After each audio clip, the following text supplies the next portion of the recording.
Okay, looks like we are on the air.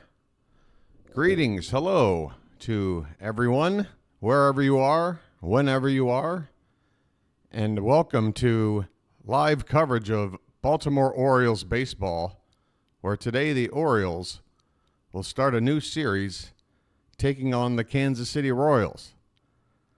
Hi, I'm Steve, a.k.a. the BirdWatcher. And this is a brand new Orioles channel dedicated to covering every Orioles baseball game this season. And so far, it's been a pretty good experience. I just need to learn how to do my intros. First thing I'll ask, because I have a microphone that tends to be a little wonky at times, and I need to throw my picture up there. Hello. Hi, that's me in the corner. Steve, the BirdWatcher. How's everybody doing? Orioles and Royals. We're starting a 3-game set to wrap up this opening 6-game homestand. It is a 6-game homestand, right? Maybe I should look at the schedule.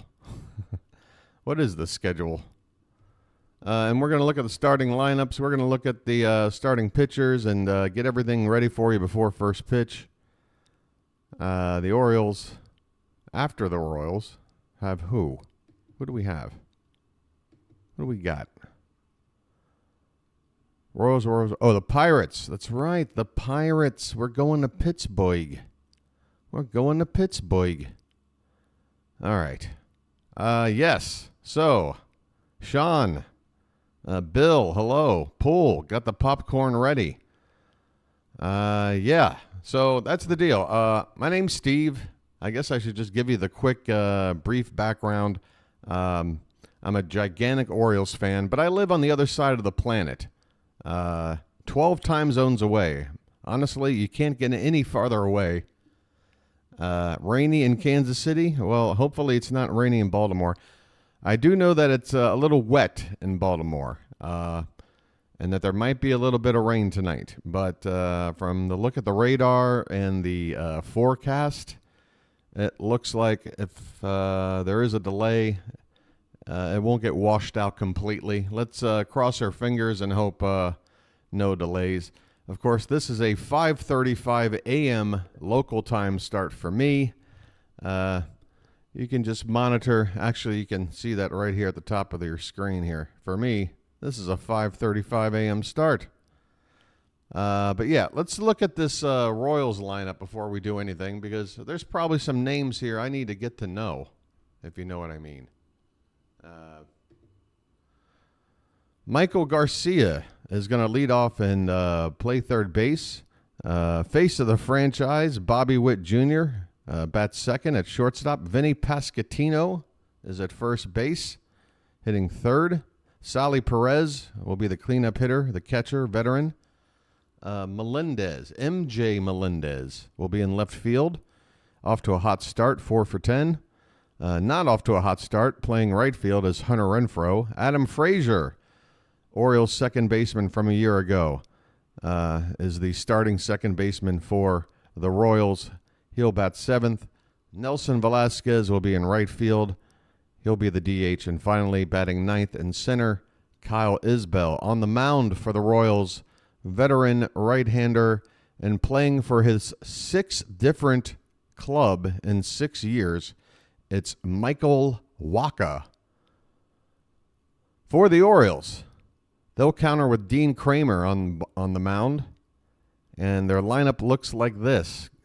We have Gunnar Henderson playing short, Adley Rutschman at catcher, Anthony Santander in right, Ryan Mountcastle batting cleanup at first base, Ryan O'Hearn will be the DH, Austin Hayes is in left, Cedric Mullins in his usual spot in center, Jordan Westberg will play second base and bat 8th, while Ramon Urias will round out the lineup and hit 9th. There you go.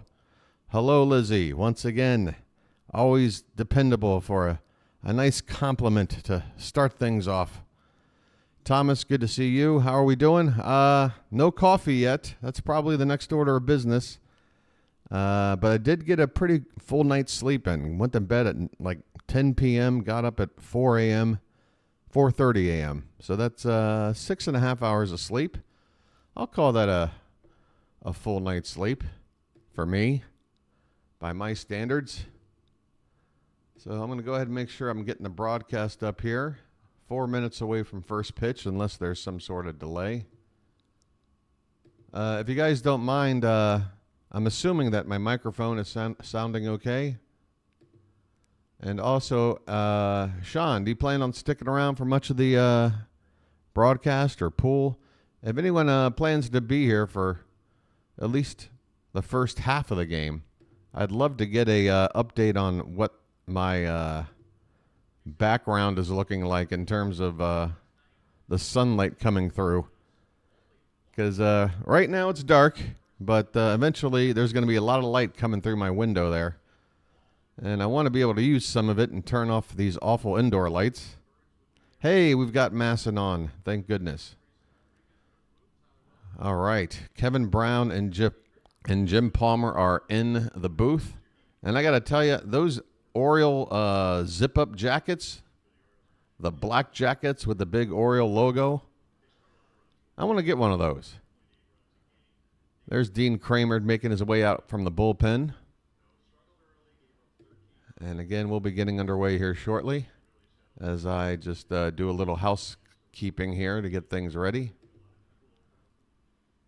Don't mind me.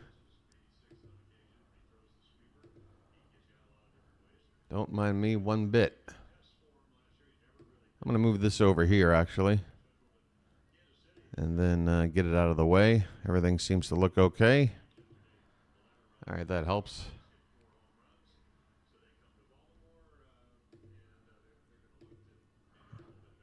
Sorry for the lack of conversation here.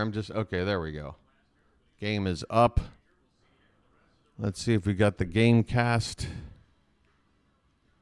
Where's that fun little game cast thingy? Michael Garcia, Bobby Witt Jr., and gee, I've already lost it. Where'd the lineup go? Vinny Pasquantino. Those will be the three hitters due up in the top of the first. It doesn't look like there's going to be any kind of rain delay. They're going to commercial now, and it appears when they come back, we'll have first pitch. So the Orioles had if you're looking at it, big picture, a fine opening series. You play a 3-game series, you want to win 2 out of 3. That's the goal. If you can sweep, that's great. But if you take 2 out of 3, you call it a success. I don't care who you're playing, home or away, and even if it's a team as bad as the Angels. We just sort of had some bad luck yesterday.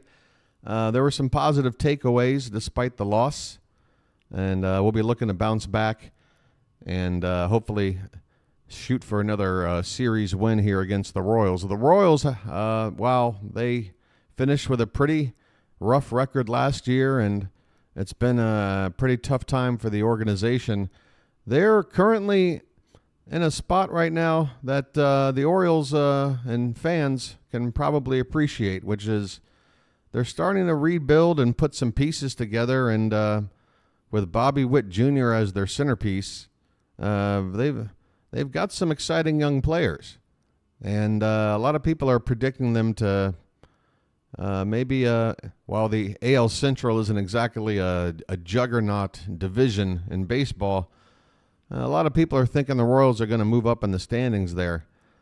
Probably not finish with a winning record, although I wouldn't exactly say that's impossible either. 82-80, why not? I don't know. But yeah, 100 losses, I don't think so. 90 losses, I think they're going to be somewhere in the 75 and 87 range, or 78 and 84, something like that. I don't know. I think they're going to be improved. All right, we should be getting underway here. Michael Garcia is going to be stepping up to the plate, and we'll get underway. And I'll be a lot better at my game calling as soon as I get some coffee in me. But I'm trying to put it off here. My stomach is a little queasy, and when my stomach is queasy, It's best not to throw hot coffee on top. Twins predicted to win the division. Yeah, Paul, it's not difficult to understand why. I mean, they won it last year. They definitely have, a top of the rotation that looks like, it's just a better rotation than the rest of the division. Cleveland's got some decent pitching, but their offense is pretty bad. Dean Kremer went 13-5 last season. One of the big surprise bright spots for the 101-win Orioles, a 4.12 ERA, and we're going to need him to help get us to bounce back. Hayes, Mullins, Santander, left to right in the outfield. Urias, Henderson, Westberg, Mountcastle, third base to first. Rutschman behind the plate. Kremer on the mound. And we are moments away. Let's go. Let's go, hon. Oh, I suppose this would be an opportune time to say, hey, folks, if you're finding my channel for the first time, I'm so happy that you did. Again, this is a brand new channel, the purpose of which is to cover Orioles baseball every single game. If you're like me, maybe you don't live in the Baltimore area. Maybe you need an alternative source for Orioles coverage. Maybe you just don't like the coverage you have. Maybe you want a little bit of a community and you can interact. Well, I can offer all those things. So think about maybe subscribing to the channel. Hit that like button. Let's help get this channel to grow. First pitch from Kremer is low and away for ball one, and we are underway here at Camden Yards. The next pitch is a swing and a miss, 92 miles an hour from Kremer, and Garcia swings through it. Garcia has a couple of home runs in the first 3 games, though I would assume those are his only 2 hits as he's batting just 167. Here's a breaking ball hit on the ground to third. Urias will bobble the ball. Oh, that was not a nice play by Urias. Urias went down on one knee and sort of turned his body to backhand the ball. And the ball bounced off of his back knee under his glove and rolled a few feet away, and that's all it needed. Not enough time to recover. So just like that, they're going to call that what? They haven't marked down a hit or a walk on the screen here yet. Either way, we'll get the answer here in a moment. Meanwhile, here's a first pitch strike to Bobby Witt Jr. Bobby Witt Jr., a fantastic talent, face of the franchise. He's hitting just .545 here in the early going. That's all. The 0-1 is swung on and fouled back as Garcia was taking off, looking to steal second base. Hey there, PAS. Go O's. That's right. And look at Lizzie. Lizzie, I love all the promotion. Hit all the platforms. Let everybody know. But maybe keep the OnlyFans on the down low. You know. Let's wait till the All-Star break for that. We don't want to give out all the goods. Here's a check on Garcia, who dives in safely. 0-2 here on Bobby Witt Jr. Just getting started. Nobody out. Runner at first in the top of the first. The 0-2. Runner staying put and another foul ball. Anybody else here in the chat that I haven't said hello to yet? If I haven't, I apologize. By the way, the numbers are looking really nice, folks. 25 people here already. Hey, if you're here, no problems if you just want to lurk. You don't have to participate in the chat, but just know, hey, we got a double play ball. Gunner to second, over to first. Oh, Bobby Witt Jr.'s speed beats it out. The Orioles can't turn 2, but they do get the lead runner as Witt will reach on a fielder's choice. Gunner with a fine flip, Westberg to first. There wasn't too much. The only thing you could say is maybe Gunner's ball to Westberg made the transfer a little difficult, maybe took a fraction of a second longer, but I'm not sure that would have made a difference as Witt got down the line quickly. Here's Vinny Pasquantino, left-hand hitter, one of their nice young players. And there's a first pitch called strike. Kremer was given the benefit of an extra inch or two off the plate there. Pasquantino off to a tough start, 0-91. And the 0-1 is taken low, 1 ball and 1 strike. You like KC, though? All right, well, eat some barbecue, Lizzie, all right? I'll be eating the crab cakes. You eat yourself some KC barbecue, and we'll see who wins. Here's a check on Witt Jr., so that's 1 disengagement in this at-bat. Witt has all the tools, and stealing bases is one of his best tools. He had over 50 steals last year, didn't he? He's taking off, and there's not even going to be a throw. Oh, or did I get deked? Wow. They had the camera angle where you show it, the first base bag over the pitcher, that side angle, you know, right before they throw a pitch to see if the runner goes. And Witt looked like he ran, but he didn't. Swing and a miss. And the count even up at 2-2. Pasquantino whiffs at a changeup.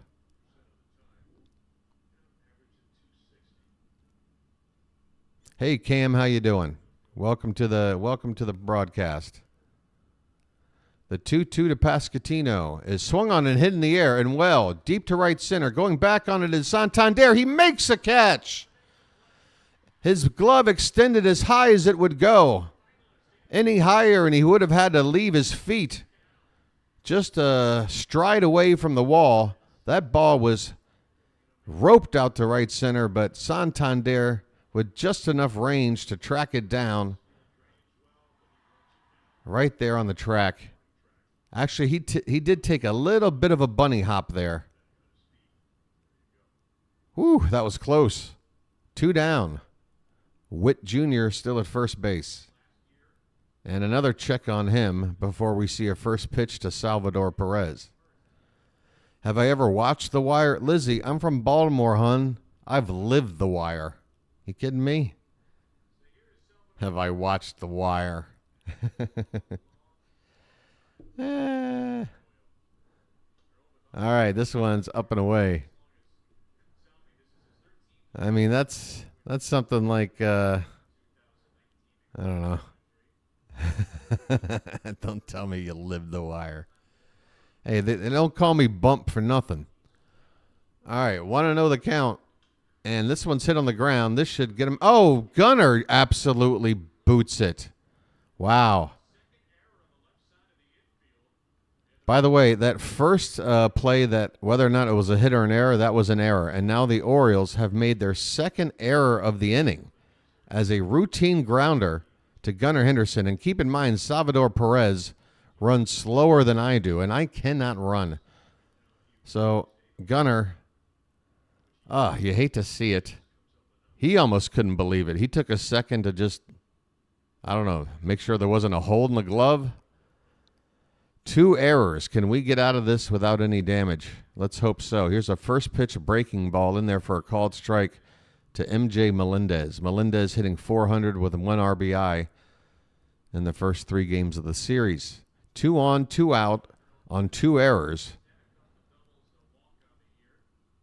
And the 0-1 pitch is swung on and fouled off. I mean, if we get out of this inning, we're lucky because Pasquantino absolutely drilled a ball. So that's 1 of the outs. And then 2 errors. This could really already be a nightmare. Let's hope we can get out of this. No balls and 2 strikes. First and second, 2 down. Here in the top of the first. Kremer from the stretch. The pitch is in the dirt. He tried to get Melendez to chase that breaking ball, but Melendez said no, not on an 0-2 count. I'm not that stupid. I know what you're doing. I saw the spin on that ball. 1-2.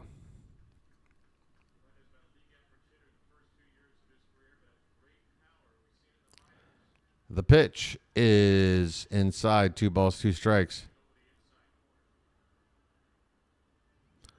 Okay, well, it's one of the best shows ever. Yeah, there's no argument here. I love The Wire. The pitch is inside. Oh, wait, I'm sorry. That's the replay of the last pitch. 2-2 the count. Big pitch here. You don't want to go full. Popped up. In play. Shallow left. Hayes coming in, calling off Gunnar, and he makes the catch. The Orioles dance out of trouble. I'm sure Dean Kremer is going to go back to the dugout now and go, okay, boys, you better start swinging some bats. I just got us out of some trouble that you caused. Now let's get to work. Hey there, FC24 Alex. Dean Cook. Are we talking about Dane Cook? I don't know. What year is this? Is this MySpace?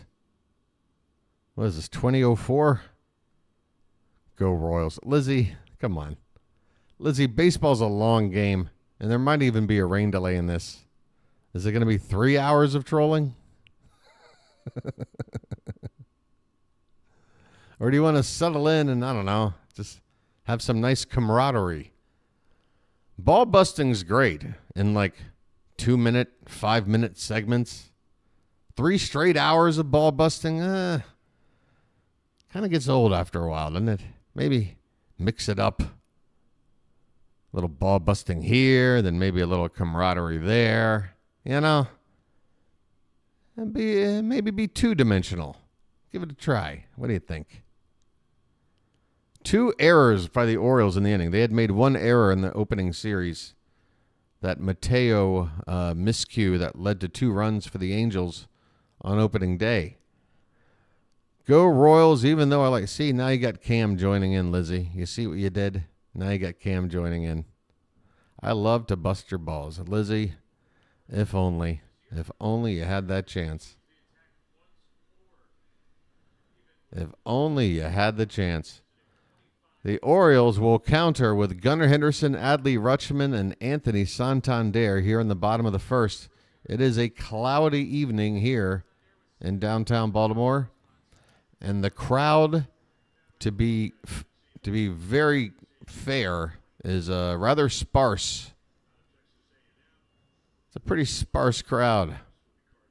Michael Wacha, last year with the Padres, a fantastic record of 14-4. Nice veteran signing here to help fill out this Royals staff. And his first pitch to Henderson is in there for a called strike. Next pitch is in the dirt, 1-1.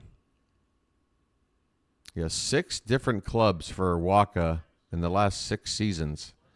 He is a gun for hire. The 1-1 is popped up.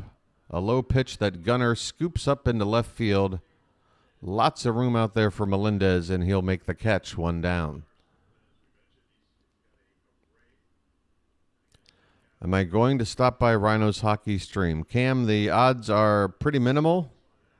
If everything goes well here, I'll have about 40 minutes or so before my next stream on my other channel.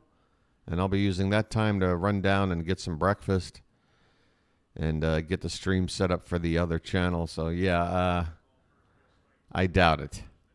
I'm a busy man these days. Adley Rutschman steps in and takes a first pitch strike. Adley hitting .273 in the early going with a pair of RBI. Hitting from the left side against the right-handed Wacha. The next pitch is swung on and fouled straight back. 0-2 the count on Rutschman.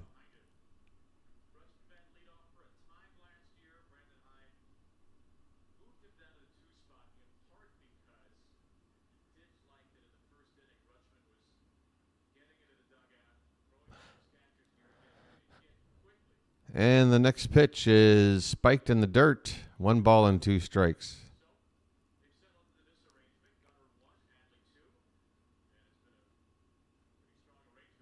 It's almost as chat doesn't know what to talk about if it isn't just, ball bust. It's a great Orioles community where nobody knows what to say. Another one in the dirt. 2 balls and 2 strikes to Rutschman. Tell me about your days. Tell me about some of the other goings-on in baseball. Yeah, Wacha got his career started with the Cardinals. I think he spent about the first 4 or 5 years there. Ever since, it's been a new team every year. This one's in the dirt, and after going down 0-2, Rutschman has worked the count full. Santander on deck. The payoff pitch again in the dirt. And Adley does Adley things. Falling behind 0-2, he works the count, draws the walk, and the Orioles have their first base runner of the ballgame.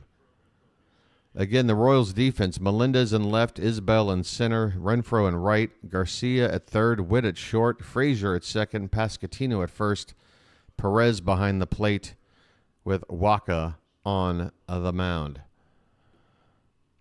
Santander's first pitch is way upstairs. Boy, Wacha is throwing some big breaking stuff, and it's landing all over the zone.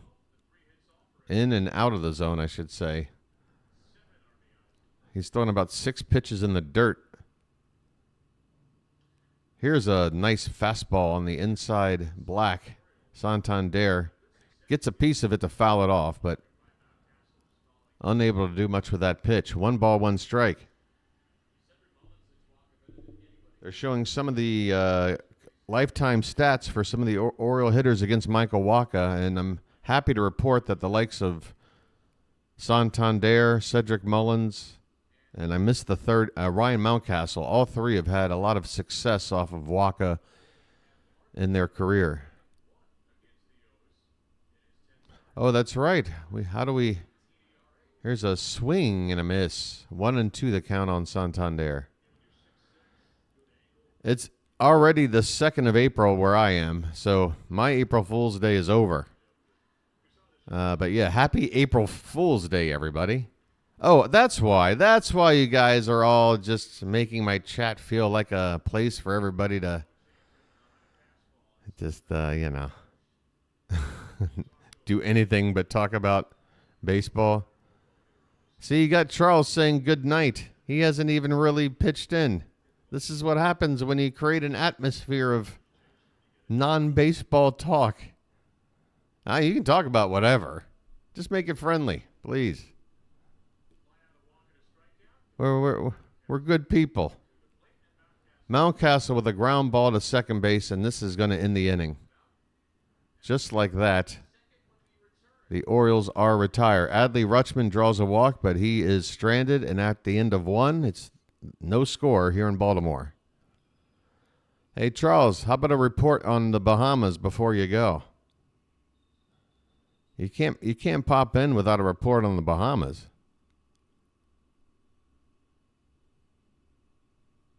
Does Lizzie like other sports, or does Lizzie just like me? I don't know. It's tough to tell. It's a tough call. I mean, when it comes to me, what's not to like, right? It's the whole package. All right, do it for the Royals. Hunter Renfroe, Adam Frazier, and Velasquez, the 6, 7, 8 hitters. This might be the time to start boiling some hot water.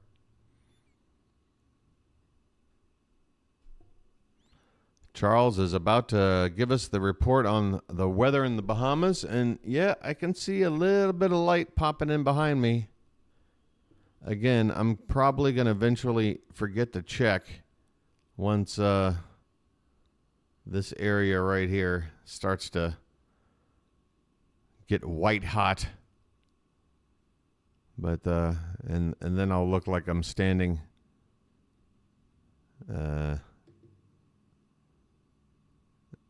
in front of some sort of angelic apparition. Wow, Steve, cocky much? Do I even like you? Lizzie, all I'm doing, again, I don't know how to express this any more clearly or succinctly, but I am merely a reflection of the people who interact with me. I feel your cockiness, Lizzie, and I'm just giving it back to you. It's an even trade. You get a little cocky, you get a little rambunctious, I get a little cocky, I get a little rambunctious. It's only fair. Fair is fair, right? Top of the second we go, and the first pitch is a called strike to Hunter Renfroe. Belt high on the outside corner. Renfroe has yet to get a hit on the season. 0 for 7 with 4 strikeouts, starting 2 of the first 3 games. Here's a ground ball to third. Urias picks it cleanly this time, over across the diamond. There you go. The Orioles infield able to make a play without an error. That's an improvement. Going to do my Mets game, have you on the background. Hey, Pure, thanks a lot, buddy. And, folks, Pure has a channel himself. He covers all kinds of sports, all kinds of, wow. I mean, opening day, he was doing 4 different games, although I think one was rained out, so, but still.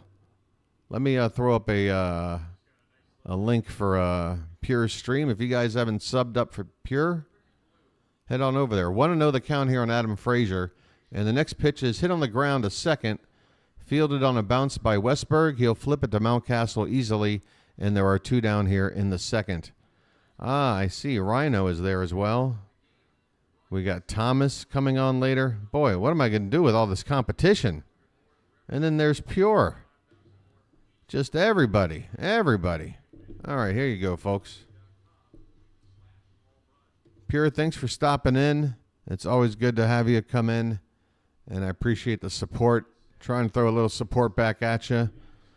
Folks, Pure is one of the people, when I just kind of threw out the suggestion of, what if I did like an Orioles channel? It was like, do it. All right, here's the DH Velasquez. This one's low and away. A first pitch was a strike, and that one was outside. So 1 ball, 1 strike count, 2 down, bases empty here in the top of the second. And the next pitch from Kremer is low, 2-1. In fact, I'll throw in a few other links here during the next commercial break. Hey, appreciate that, Lizzie. No problem, Pure. It's the least I can do. I know I'm a bit of a head case. I know I'm a bit of a... See, Lizzie, if you knew me, when I'm in other people's streams, I'm a little bit of a prankster. I'm a little bit of a... You know... and I'm just razzing you, Liz. It takes one to know one. Believe me. I never asked you what other sports you liked. Water sports? Just throwing that out there as a guess. Hey, Eric. How you doing? Good evening to you. Here's a slider, I believe. It looked like one. It's low and away. And the count runs full on Velasquez. 2 down, bases empty, top of the second. Just getting started, scoreless game here at Camden Yards. And the payoff pitch to Velasquez is swung on a miss. A beautiful pitch by Kremer that just dipped below the zone. Velasquez swung over it, and the inning is over. We go to the bottom of the second. No score, and I'm going to get some hot water going here. Yep, the light is coming up. The day is starting. It is 1 minute away from 6 a.m. local Thailand time. Glad to have you. And hey, if you're watching, I know I got my buddy David in France. I've got people over in the UK. This is an international Orioles or baseball fan in general channel. Yep, I guessed it. Lizzie, like I said, it takes one to know one, right? I'll be right back.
And they show in the stands there is a Orioles fan dressed up as the Grinch, complete with Santa hat and Orioles shirt.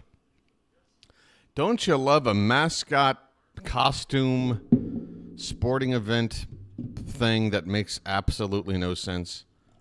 Why is the Christmas Grinch at an Orioles game? I guess April Fool's Day? Is that it? I don't know. Who are you fooling? I don't know. Okay, Ryan O'Hearn is at the plate. I apologize for not letting you know what happened, but it's 2-2 on him right now, and that one's outside. So the outcome of this at-bat has yet to be determined. Hey, by the way, O'Hearn last season, 7 at-bats, 5 for 7 with a double, a home run. Swing and a miss here, though. Wacha gets the strikeout, 94-mile-an-hour fastball. And O'Hearn will walk back to the dugout. 1 out here in the bottom of the second. Austin Hayes is due up next. Hey there, Dwight. How you doing? Let's go, O's. Just got my cup of coffee here. A little worried about the water. Not sure this water is to my liking. Here's a first pitch to Hayes, low and away for ball 1. Hayes is hitting just 182 to start the season, and I got to be honest, I was kind of hoping Colton Cowser would take his place in the lineup today. This is probably the biggest issue I have with the Orioles through the first 3 games plus 1 lineup card, which is we're 4 lineups in, and Colton Cowser hasn't made the lineup once.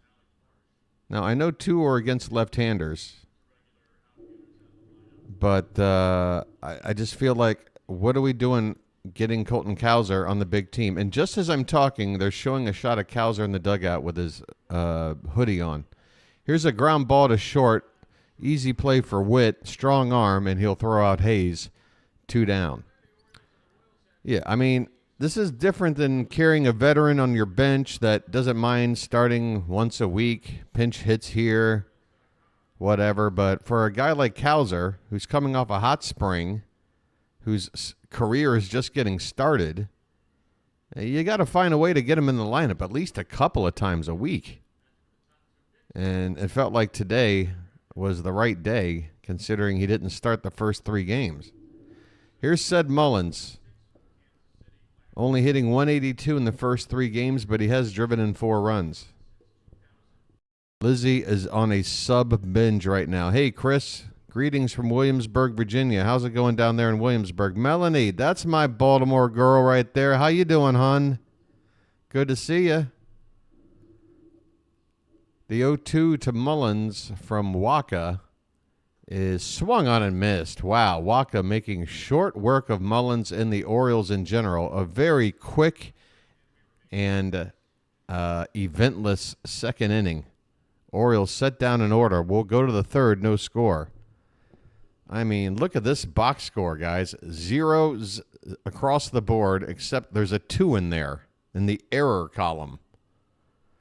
Yikes. 9-1-2 will be due up for Kansas City. Isbell, then back to the top of the order, Garcia and Bobby Witt Jr. Melanie, is that rain going to stay way out there? I see the clouds looking kind of ominous out there in the skies. And by the way, Melanie, you don't have to answer how long you've lived in Baltimore, but if you've lived with any significant amount of time, you've lived the wire, right? You've lived it. Just like if you lived in Manhattan in the 90s, you lived Friends, right? You lived Seinfeld. You were like the next door neighbor, right?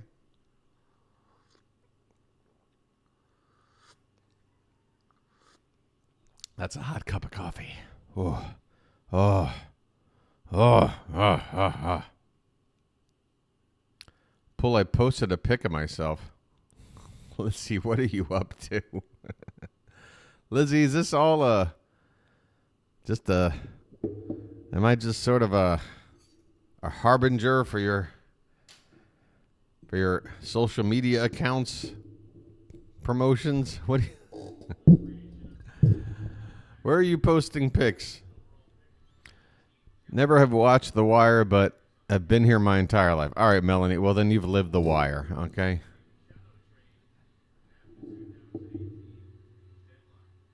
All right. Top of the third we go.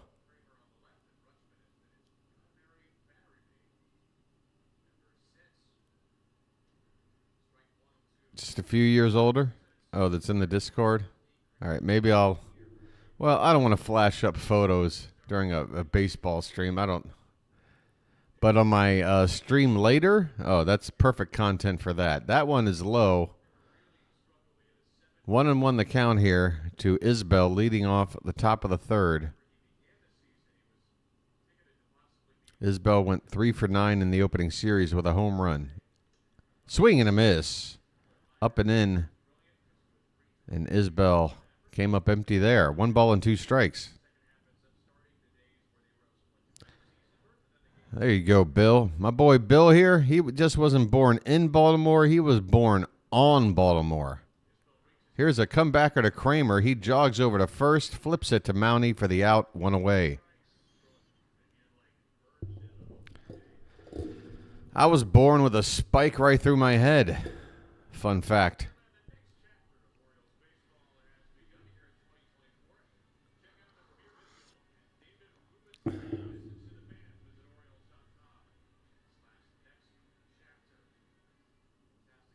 All right. Back to the top of the order for Garcia. And he takes a first pitch strike. Garcia was retired leading off the ball game. Well, no, he wasn't retired. He's 0 for 1. He reached on that error, of course. How could I forget the error? Here's a ground ball slowly tapped toward the third base side, and it will roll into foul ground.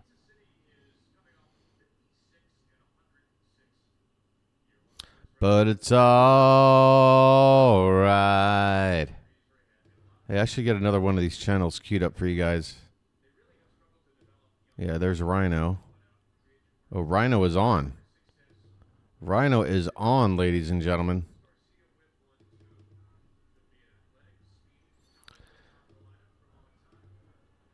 Here's another channel. If you want to talk about a person who grinds, somebody who is passionate about sports coverage, but who I desperately want to give a higher quality microphone to so that I can hear him better, it's Rising Rhino. There is a way to find him. 41 people here right now.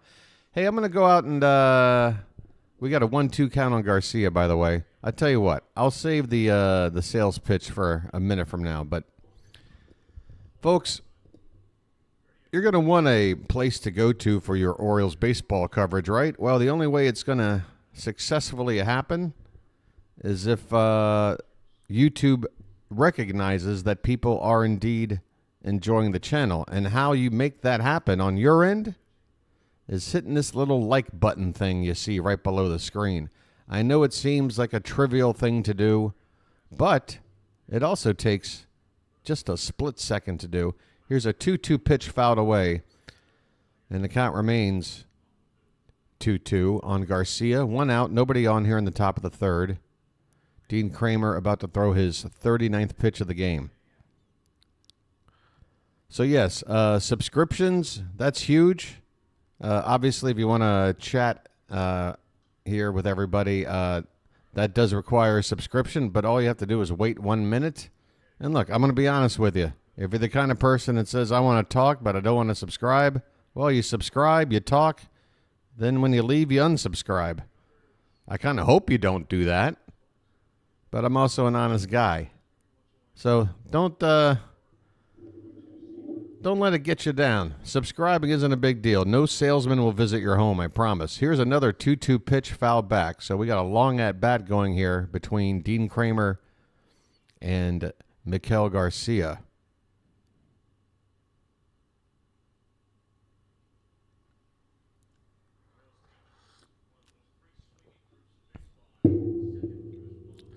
Another 2-2. Swung on a miss. There was some nice action tailing away from the outside corner. And Garcia, head hanging low, will head back to the dugout. 2 outs here in the top of the third. Dean Kremer looking pretty good so far. I mean, what can you say? There's only been 2 base runners, and they both reached because of errors by his teammates. Dean's doing what he's supposed to do. And the fact that he was able to work around those 2 errors and not let it get to him, that's a fantastic sign. Here's a first pitch to Witt. That's a little low and a little bit outside.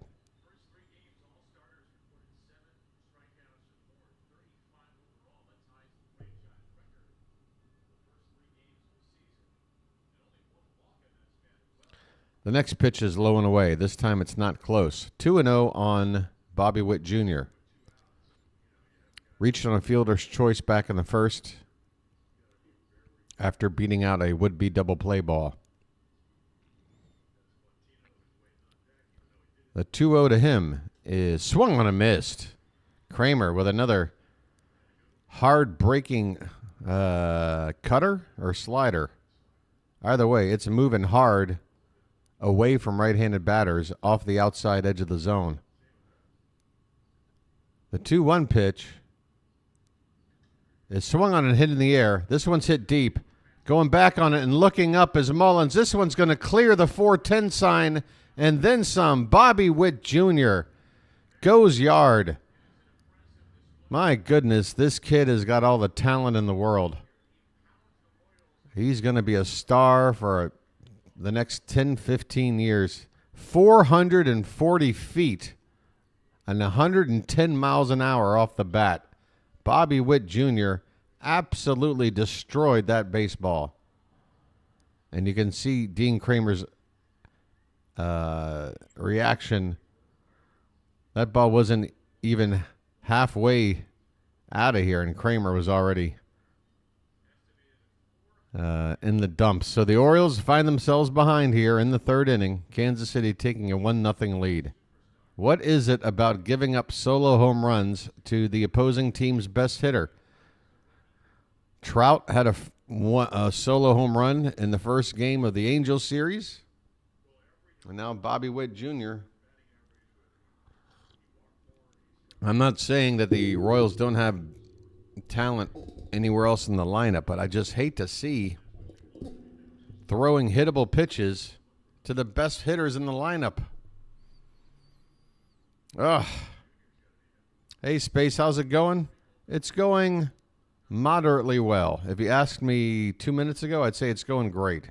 But you're asking me now, so I'm going to say it's going moderately well. And now it's going worse, if the question is still in play, as Kremer has just walked past Catino following that Bobby Witt home run. Ah, boy. Come on. We need to bounce back. I had a feeling that the adrenaline of the opening 2 games where everything was clicking, pitching, hitting, defense, swing and a miss. Nice pitch. Kremer looks good, by the way. It has to be said. And look, Grayson Rodriguez, he also gave up a solo home run in his start. So as long as we can keep these home runs solo, you know, we can work around it. That one's off the plate outside. 1 ball and 1 strike to the veteran catcher, Salvador Perez. Kremer now up to 51 pitches, though. We need to hurry up and get out of this inning. Keep that pitch count from getting out of control. The 1-1 popped up foul behind the plate.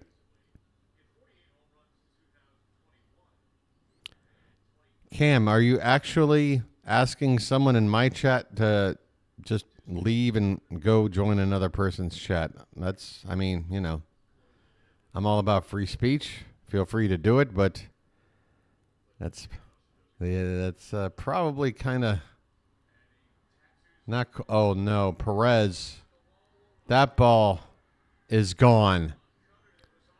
A cut fastball that was actually a bit off the plate. Perez reached for it and drilled it 418 feet to the left corner of the bleachers out in right center field. Holy cow. Back-to-back home. No, not back-to-back. 2 homers. Oh, and it's 3-0. How did Pascatino get on base? What did he do? He walked. Oh my God! We give up a walk and then immediately another homer. This is bad. And again, that pitch was not on the plate. You can't sit there and say Dean Kremer threw a fat pitch to Sally Perez. That pitch was 4 inches off the outside of the plate. Sally just went out there and got it. 3-0 Royals here in the top of the third. They've put a 3 spot up, and Kremer is understandably probably a little bit rocked because he's been pitching really well. But a combination of bad defense, which, to be fair, we got out of that inning, so, but still. And now a pair of home runs.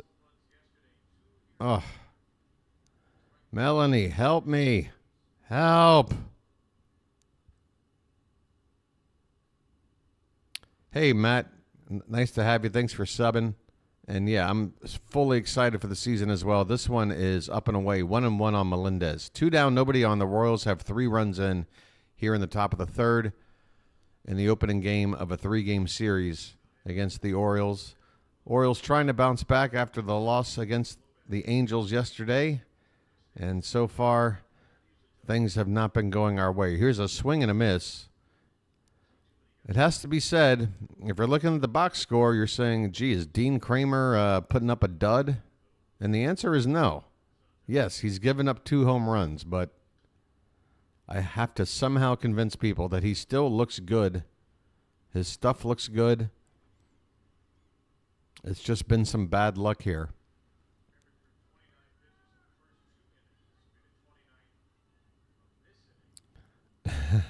Lizzie.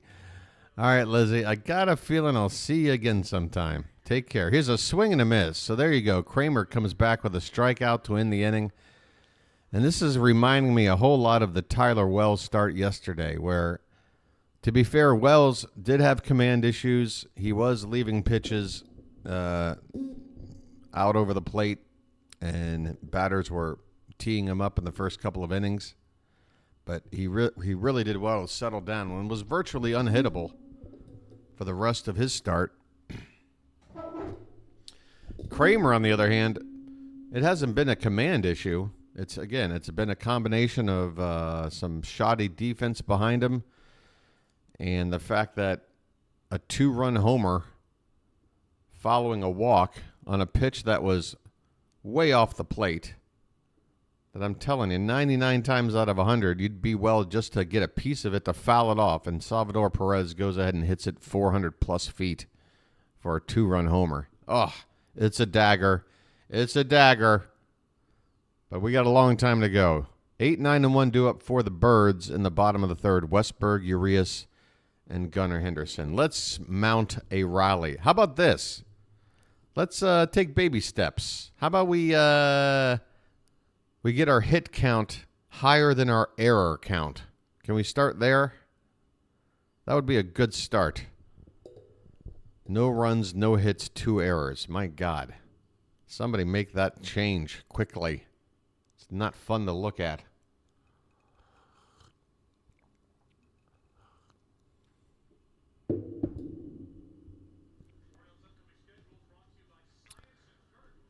So again, thank you to the folks that are in here watching. Again, I'm sure this is a new channel for you. We've got 40 people here, 41, and yet the like count, not even 20. Look, I'm a grown man, and I have some self-respect, but I'm willing to abandon it right now and just say, please hit that like button if you're watching right now and help this channel grow. Here's a first pitch low and away to Jordan Westberg as we begin the bottom of the third. I'll throw in that Rhino. Did I throw in the Rhino link already? I'll do that in the next half inning. My apologies. Next pitch is catching the outside edge for a called strike, 1-1. Westberg hitting .222 in the early going.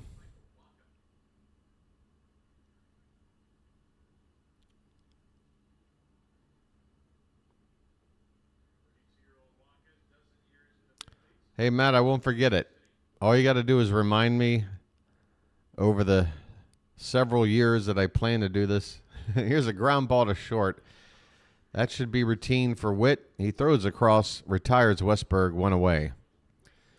Gosh, come on. This offense needs to wake up. This is Michael Wacha, folks. Come on.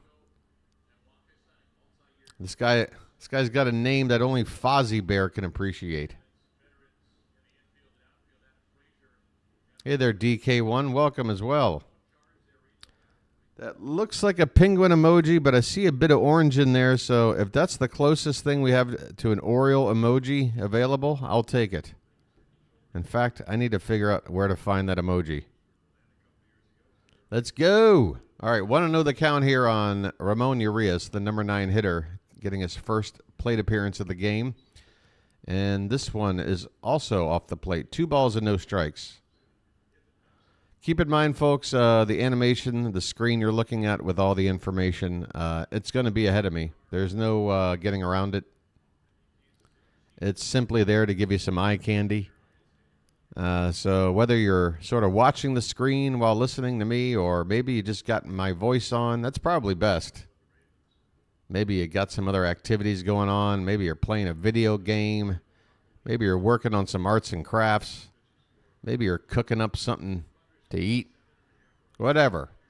I'm here to help you cover an Orioles game. 3-1 the count on Urias. And the Orioles crowd making a little bit of noise. The pitch is tapped over to short. Another easy play for Witt. And Urias goes down. 2 outs. 2 up, 2 down. And Michael Wacha is cruising right now. 36 pitches here in the third. Come on. We got to shake things up. What are we doing here? Maybe we were not blessed getting the Angels in the first series. Maybe we need a tougher team, because those first 2 games we made things look easy. Here's a first pitch to Henderson, a breaking ball in there for a called strike. Gunnar flied out back in the first. Next pitch is outside, 1-1. All right, now it looks like the animation's only 1 pitch ahead. You never know. I might have to roll something up here. Here's a swing and a miss by Henderson. Might have been a foul tip. Either way, it's in the glove of Perez for a strike. 1 ball and 2 strikes on Gunnar Henderson. 2 down, nobody on. All right, Gunnar, just look. It might be too late to start a rally, so just hit one out, will you, and get a run on the board? This one's outside, 2-2. That's the 40th pitch for Wacha. So he's doing just fine. He's throwing about 13 pitches per inning so far. There's a called strike 3 on the outside edge, and Gunnar.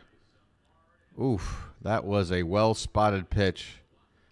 The inning comes to a close, and the Orioles go 1-2-3 again. Only 1 batter over the minimum for Wacha through the first 3 innings. We'll go to the 4th. It's the Royals. Oh, God. When you have the Royals and the Orioles playing, it is a...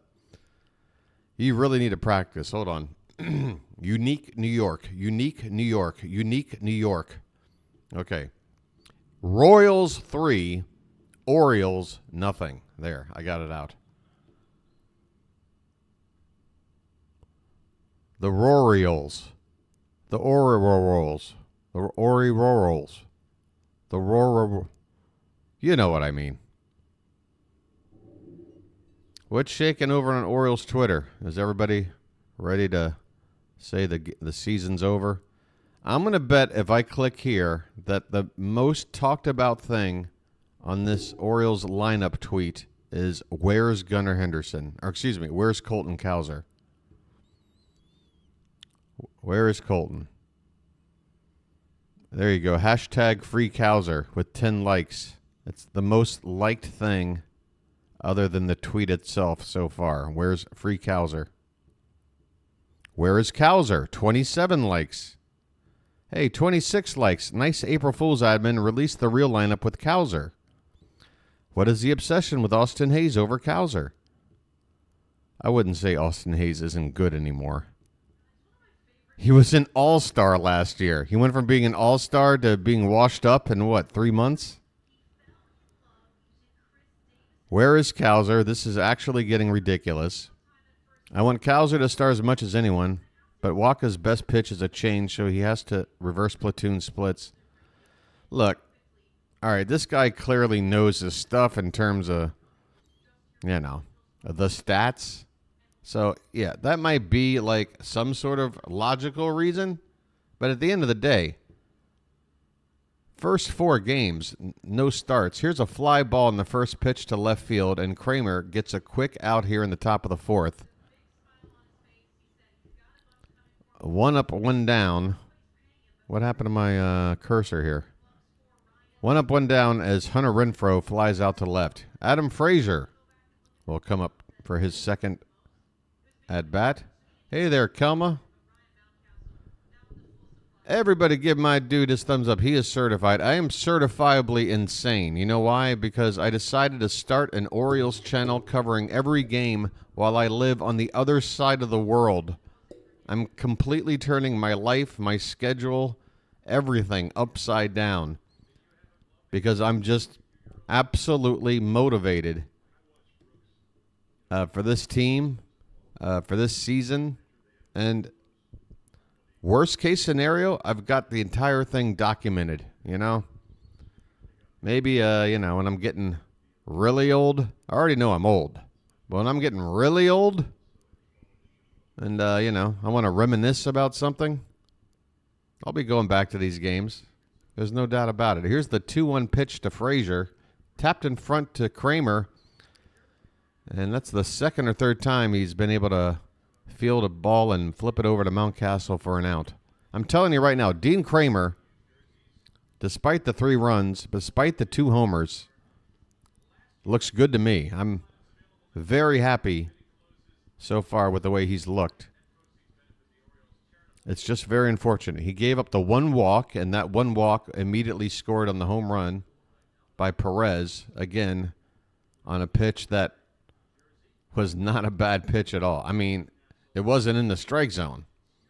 I mean, if that's your definition of a bad pitch, then fine, but it was not the kind of pitch where you go, gee, he just gave up a fat pitch for a home run there. Now, Perez just, I don't know, he said, I guess he must have said, yeah, I guess Kremer's going to throw one 4 inches outside, so let me just go ahead and get ready for it, because that's the only way you can hit a pitch like that. Here's a foul ball off to left. Velasquez has a 1-2 count. 2 down, nobody on. Top of the 4th, 3-0 Royals. Thank you, Matt. Thank you. And, yeah, everybody get to know each other. This is a community. Oh, Kelm, I'm just seeing your tweet, or excuse me, your comment there. Hold on a sec. Here's a curveball just outside. 2 balls, 2 strikes on Velasquez. The crowd wanted that call. Yeah, the bridge disaster, that was a really tough situation, and will continue to be a tough situation for the community. And I appreciate that.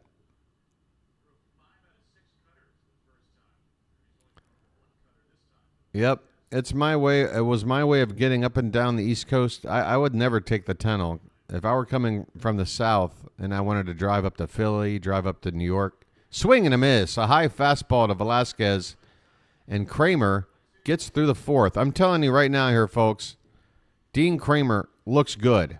He's given up just 2 hits in 4 innings.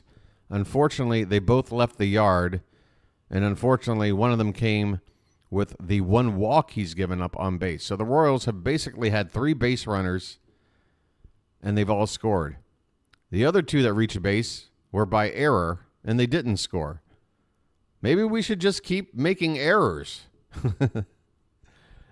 The guys who get on base via error don't score. Just the other guys. All right, we'll go to the bottom of the 4th. We do have the heart of the order. You know what? I'm making a call right now. Look, Michael Wacha, you're a veteran starter. You had a nice record with the Padres last year. I'm not saying you're a bad pitcher at all, and I think you're a great addition for the Royals. But long story short, You're not an elite pitcher, okay? You're not an elite pitcher. We've gone through the lineup once. Now it's the second time through. Rutschman, Santander, and Mountcastle due up. I'm calling it. The Orioles are going to put a run on the board. Maybe more. Let's go. And no, I'm not putting on my rally cap yet. I do realize I made one gigantic mistake in yesterday's stream.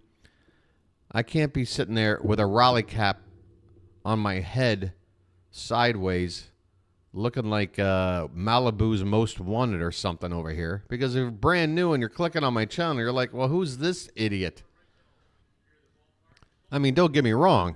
Stick around for a minute or two, and then you'll be asking, who is this idiot? But, you know, as soon as you click on, and I got a stupid hat on a stupid way on my stupid head, if I clicked on me, I would have immediately given up. Oh, and they're showing the booth there. Kevin Brown's got a pizza. Him and Jim Palmer are munching on some grindage. Here's a first pitch breaking ball at the bottom of the zone to Adley Rutschman for a called strike. Wow, Michael Wacha is locked in. That pitch was nasty, both in location and in break. This one is off the plate. 1-1 on Rutschman, leading off the bottom of the fourth. Adley walked in his first at bat. After falling behind 0-2, he came back to draw a walk in the first. Here's a swing and an opposite field liner. Base hit. It's a fair ball. Adley will make the turn, and he'll head into second base.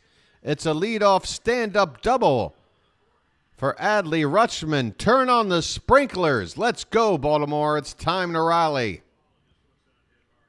It is time to rally. I'm broadcasting from the beautiful land of smiles, Thailand. Just a few miles off the Gulf of Thailand. Coming to you live from the 5th floor of a very affordable studio apartment building. Here comes Santander. Talk about somebody who hit the Royals well last year. 10 for 25 against this club last season. He takes a first pitch. Wow. Santander, in every game so far, has been first pitch swinging a lot. And I feel like that's the first time he took the first pitch. And, of course, it's a strike. The 0-1 in the dirt, 1-1. All right. We've got a run in scoring position. Nobody out. You got to cash them in. Heart of the order up. Let's get some runs. Terrence checking in with a betting update. I need the Orioles to win for my sanity. The 1-1 pitch is swung on and hit in the air, but Santander knew he got out in front of it as it will hook foul into the stands. 1 ball and 2 strikes on Tony Taters. He's had a home run in the first 2 games of the season. 7 RBI in the first 2 games. Here's the one lined in the base. That's a base hit in the right center. It'll be cut off by the right fielder. Rutschman will score easily, while Santander will have to hold it first with a long single. But the Orioles rally is on. Did I not say? The splash zone is in effect. Santander laces one in the right center field for an RBI single. That's RBI number 8 already here in Game 4.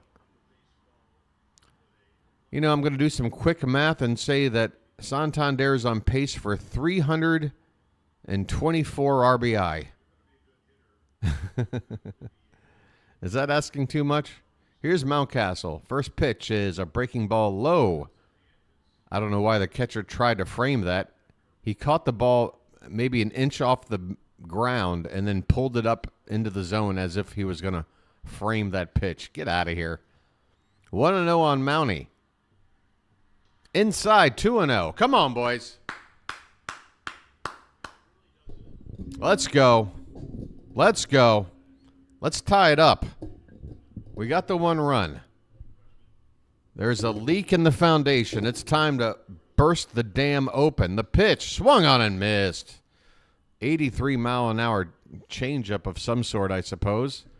And Mountcastle was fooled. 2-1 the count. Whew. Noise in Camden Yards right now. It's not a big crowd, but it's a loud one. Here's a swing and a miss. Oh, that was a nasty breaking ball. Started on the outer edge, knee high, and then wound up in the dirt. 2-2 the count. Santander at first. 1 run in. The Orioles trailing by 2 now. And here's a check on Santander, who just has to take 1 step back. He was barely off the first base bag. I don't know what that was for.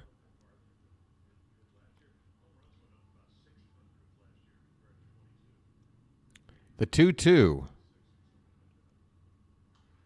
Inside, and he fights it off foul, off to the left. And you know what? I don't want to see. I hope you guys don't mind. We're just going to stare at the Orioles lineup card here for a minute. I don't want the ESPN to give away what's going on with this at bat. I hope you guys can understand.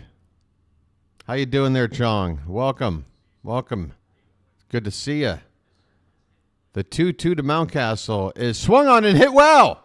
Deep to left field. It's going to clear Baltimore. Ryan Mountcastle continues his hot start.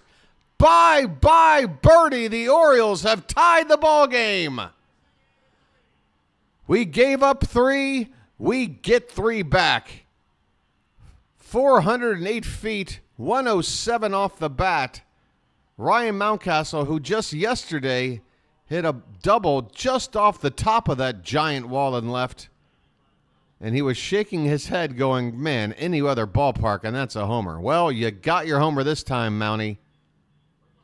High fives all throughout the dugout. It's a brand new ball game. 3-3 as Ryan O'Hearn steps in. Bases clear. Still nobody out here in the bottom of the 4th. And Wacha's first pitch is low. Aren't you happy that I didn't let that get spoiled? Oh, my God. Boy, talk about fantastic timing. Getting away from that screen. If I would have saw that out of the corner of my eye and not being able to enjoy it in the moment, so happy. 2-0 the count on O'Hearn. Let's go. Keep the line moving. I smell blood in the water. I told you Wacha was able to get through this lineup the first time through. He's a veteran. He's got some good pitches, but, man, second time through, different story. This one's popped up to left on a 2-0 count, and Melendez will make the catch out there in the left. First out of the inning. All right. Suddenly, this crappy instant coffee is tasting pretty good.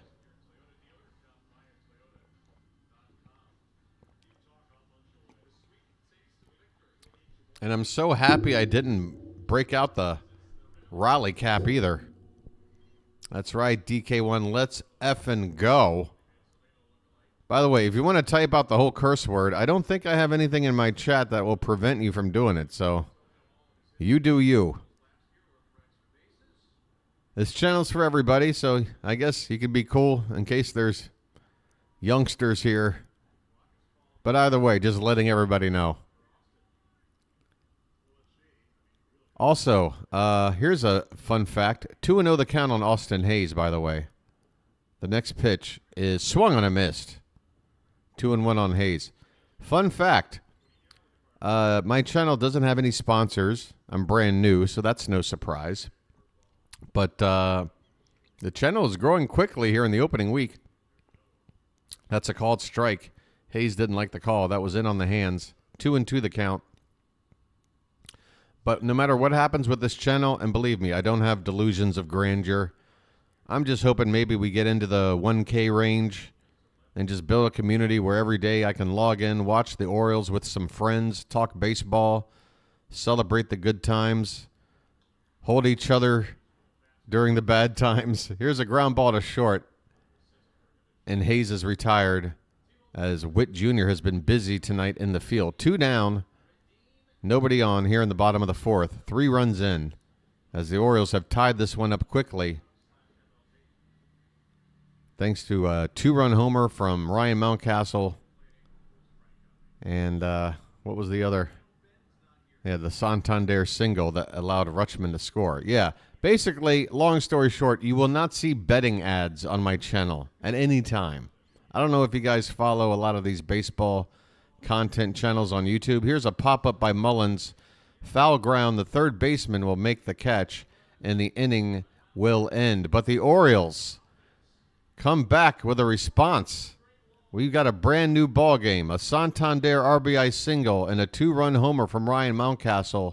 We're through 4. It's the Royals 3 and the Orioles 3. Yeah, me personally, it's almost sickening when I'm trying to watch, some talking heads give their speculation about the upcoming season, transaction rumors, things like that, and you're just inundated with sports betting ads. Like, not just like ads visible on the screen, not the content creator maybe pausing every once in a while to go, by the way, this has been brought to you by DraftKings. But they will, in the middle of their presentation, go, oh, by the way, here's a great prop bet for you. I'm looking at this right now, and the over-under, and I'm like, what are you doing? What are you doing? It just really feels like these betting sponsors are just forcing these content creators to just beat betting into the viewers, and I'm not going to do that. By the way, here's another channel that won't do that. Here's a channel with just a guy that really enjoys covering sports. And by God, he's got over 1,000 subs already. He's growing. And I'll throw in one more. Oh, I'll tell you what. When he goes live, I'll throw in that link. But yeah, that's Rhino's Rising Rhino. There he is right there. There he is. The man, the myth, the legend. He's got more signed footballs than you'll ever have. He's covering some hockey right now. Colorado Avalanche playing the Columbus Blue Jackets. And my friend PAS. Am I up to 126? Wow, I think I started the day at like 110.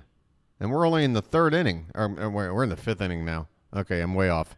Top of the fifth we go. Kyle Isbell is up there for his second plate appearance. 1-0 the count, and the next pitch is a called strike. All right.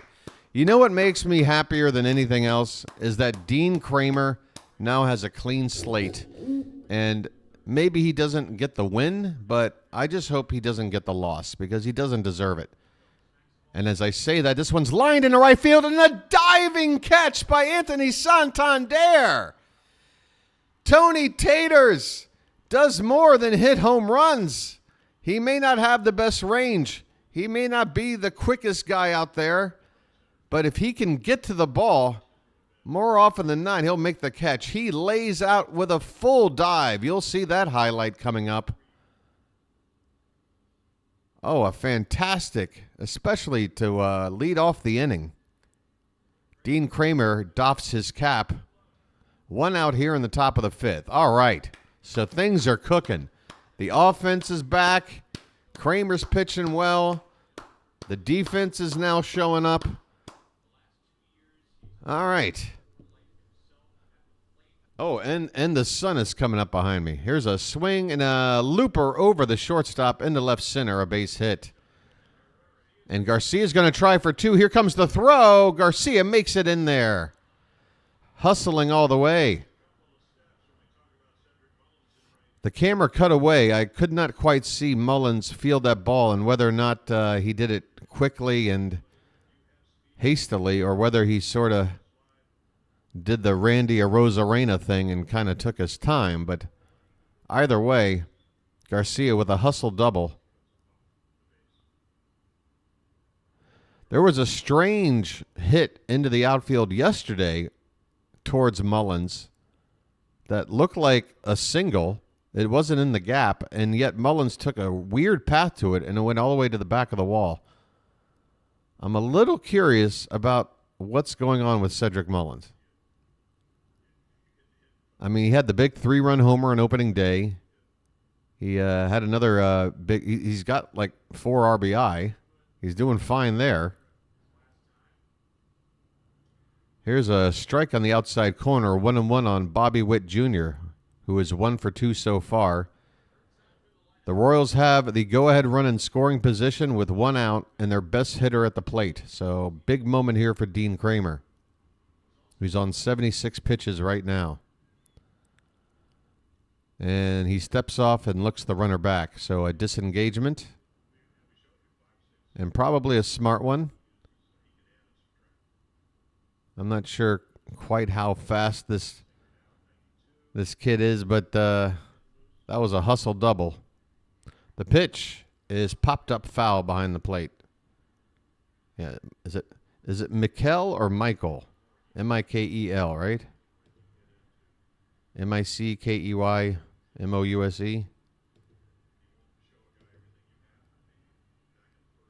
Yeah, I think it's Michael. The A helps. If the A wasn't there, I'd say Mikel. Okay, Michael Garcia. All right, here's the 1-2 to Witt Jr. Popped up. Left field. Hayes will come in a few steps and make the catch. A cursory glance at second. The runner's not going anywhere. There are 2 down now. Runner holds. And that'll bring up Vinny Pasquantino.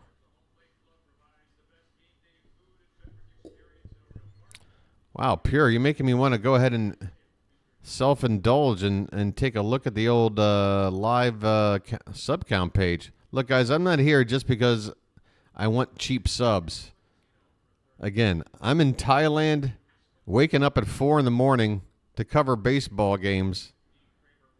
And I don't know if you've noticed, but I don't have a bunch of, like, Orioles merch behind me. I don't even have, like, a nice camera or lighting setup. I'm just a guy that wants to bring everybody closer together with some Orioles baseball. There you go, 127. Look at that. Look at this.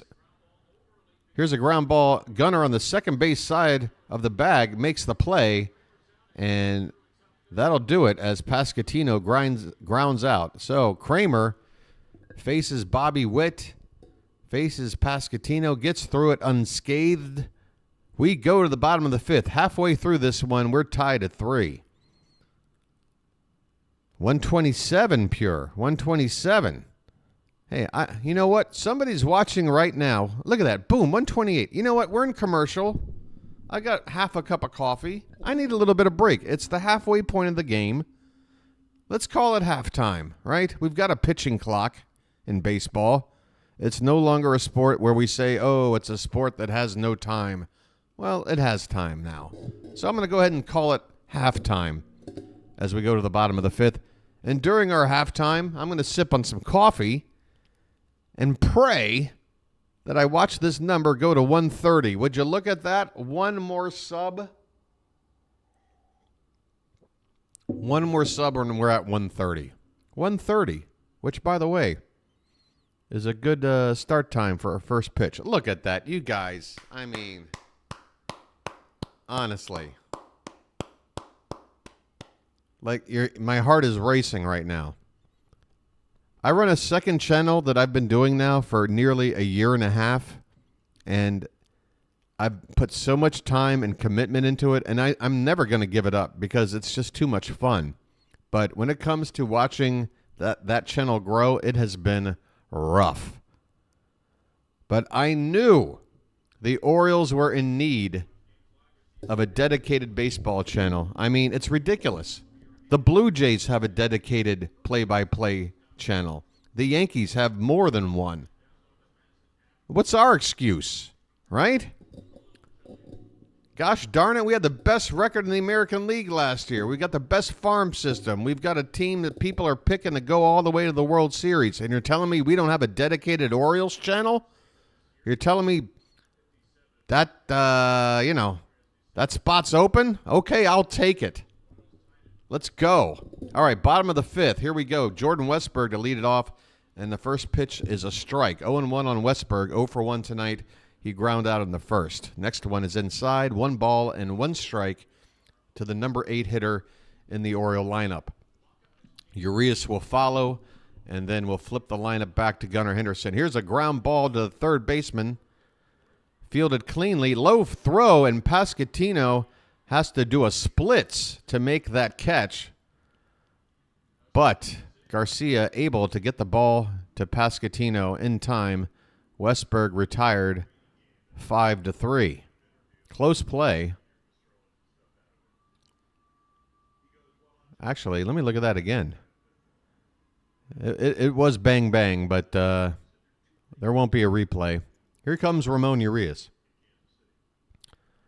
Wacha's first pitch to him is swung on and hit well. Right center, backing up as the center fielder, and he'll make the catch just a few feet in front of the track.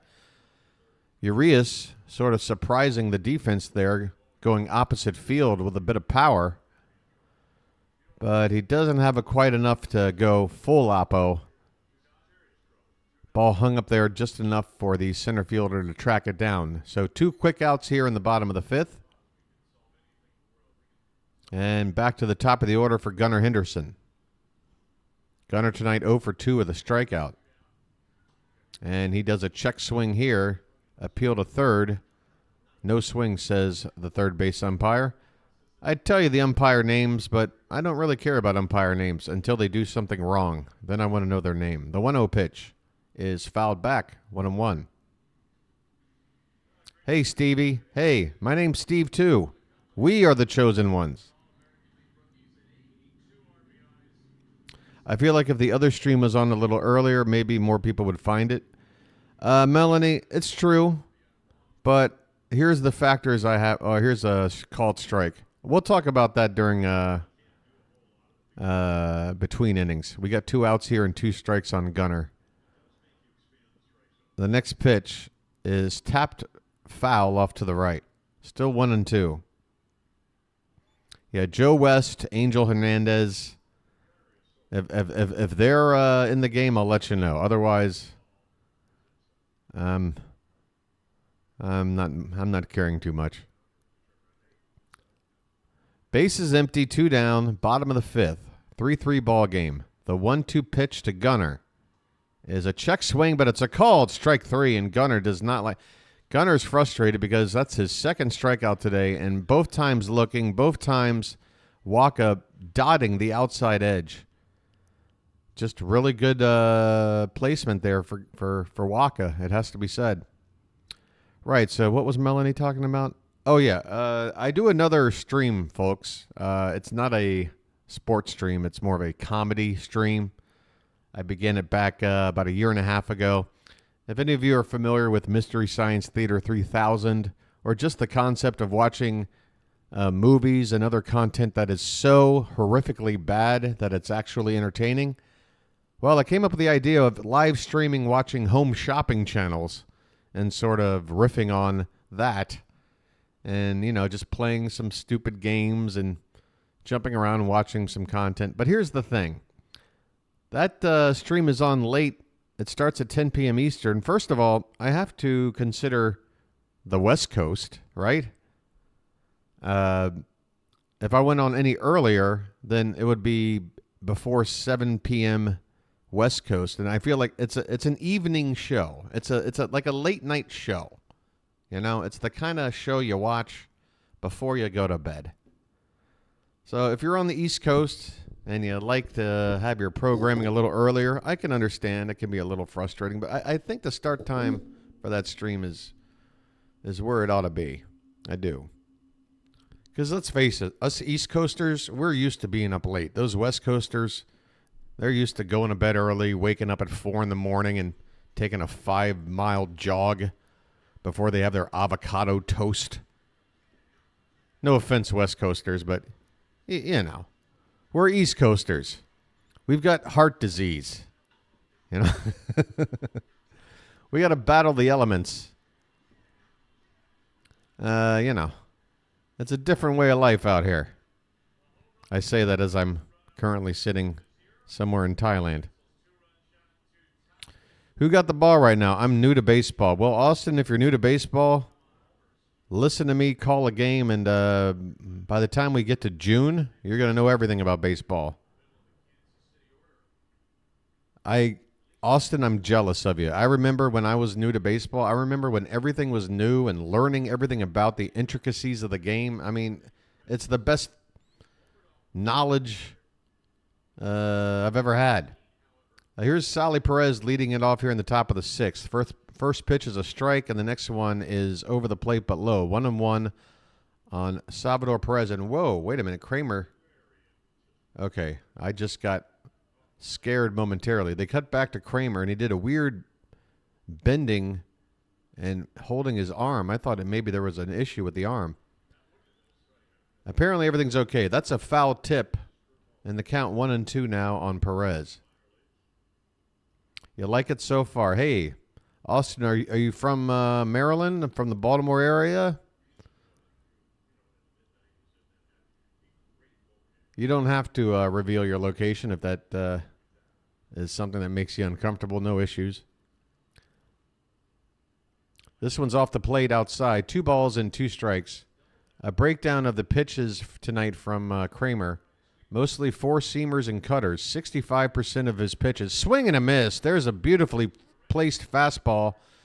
Belt high on the outside corner. And once again, Kremer is grabbing his non-pitching arm. What is going on there?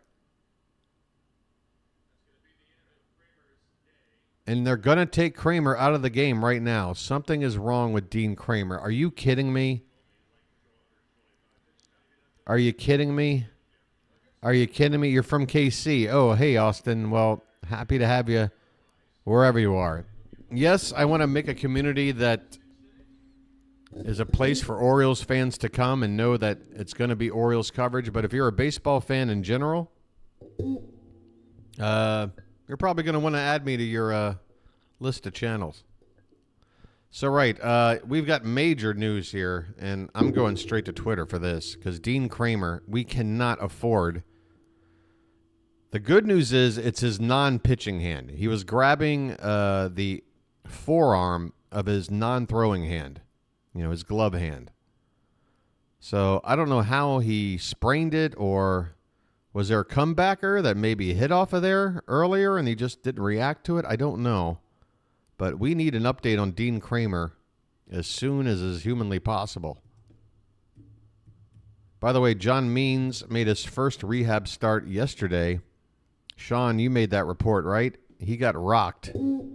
But according to Ryan Ripken on his podcast, no one's too worried yet about that first outing from Means.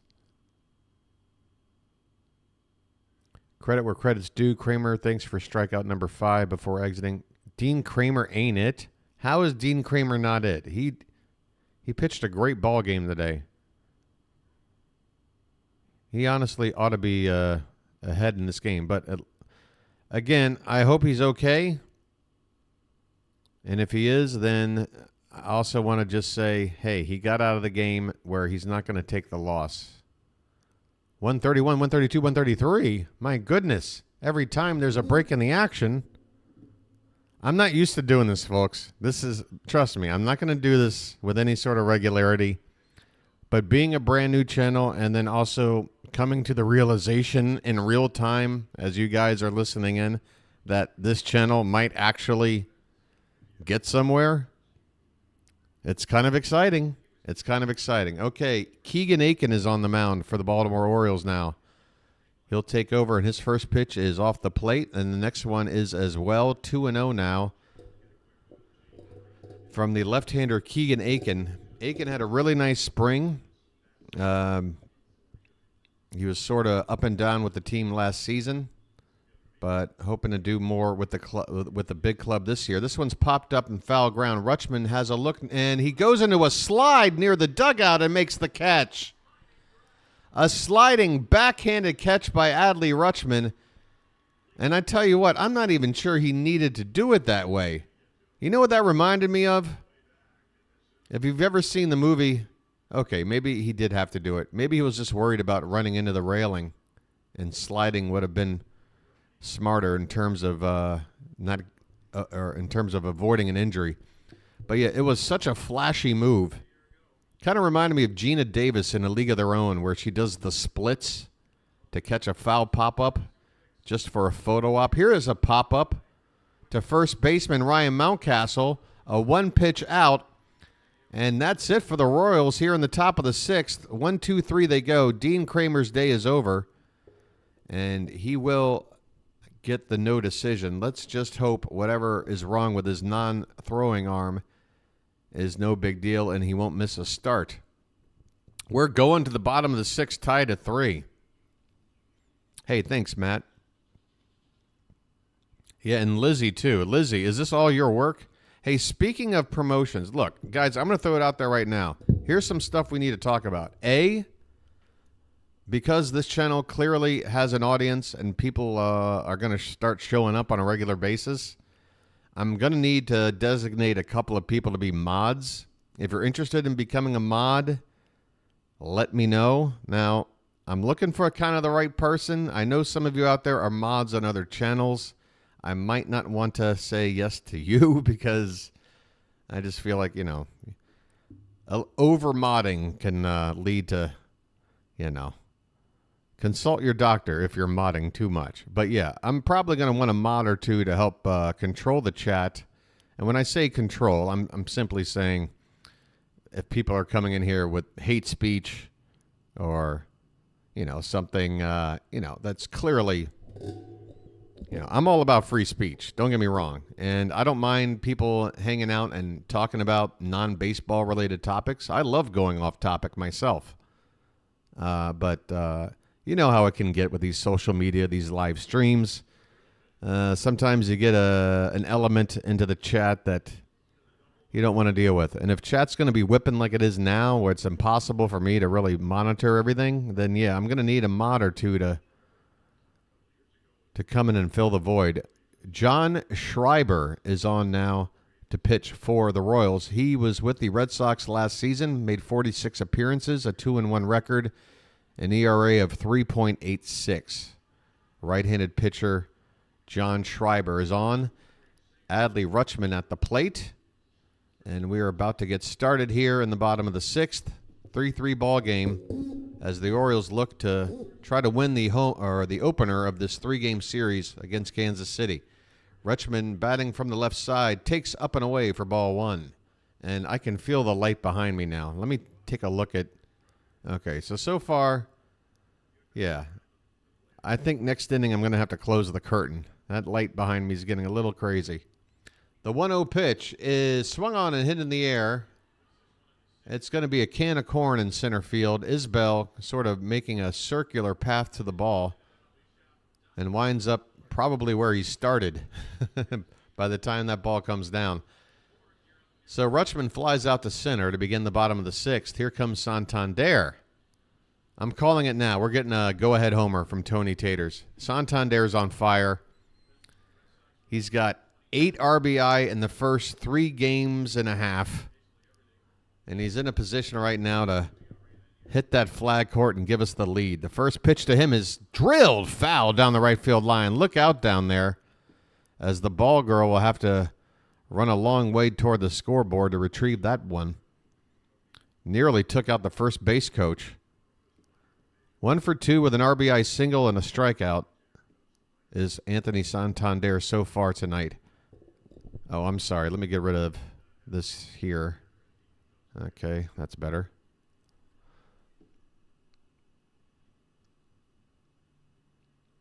The 0-1 pitch is, wow, what a beautiful 81-mile-an-hour, what is that? A sweeper that started about a foot off the plate and then nipped the outside corner. Man, there is some great, I tell you what, there's nothing better than watching fantastic pitches with movement like that. All right, this one is up and away, so a ball and 2 strikes on Santander.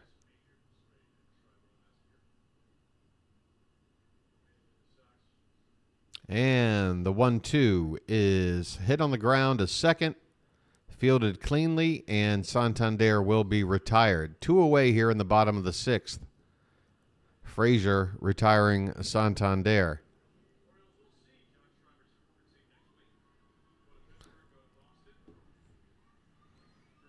Ryan Mountcastle coming up. He hit the big 2-run homer to tie this ball game in his last at bat. 45 people here right now. Hello to all of you. Hey, why don't we get that like up to 30? That would mean 2 out of 3 of you hitting the like, which means 1 out of 3 of you don't, which is fine. But let's go for that ratio. Let's get those likes up to 30. Here's the first pitch outside of Mountcastle. Oh, look at that. I didn't even mean to click on that one. Here we go. Okay, this is where we need to be. 1-0 on Mountie. And the next pitch. There's that sweeper again. Mountcastle able to get a piece of it. What a tough pitch that is when you can locate it right on the outside corner at the knees like that. 1-1 the count.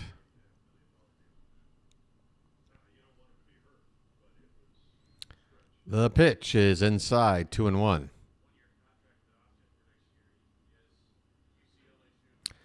Yeah, I would assume. I mean, just looking at how that pitch moves, I mean, yeah, it's I don't know how they're gonna. All right, here's a foul ball off to the right. Sorry, I'm sitting here unable to put a sentence together.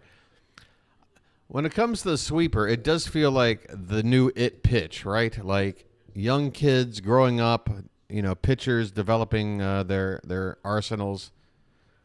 They're watching what this sweeper can do, and they're going to be like, yeah, I want to be able to throw that sweeper. So how's it going to work? Maybe kids like in high school are going to get Tommy John so they can be ready by college years to be throwing sweepers. There's another one right there. Just misses the outside edge. A nice call there. Jim Palmer saying what a great take, but that could have very easily been called strike 3.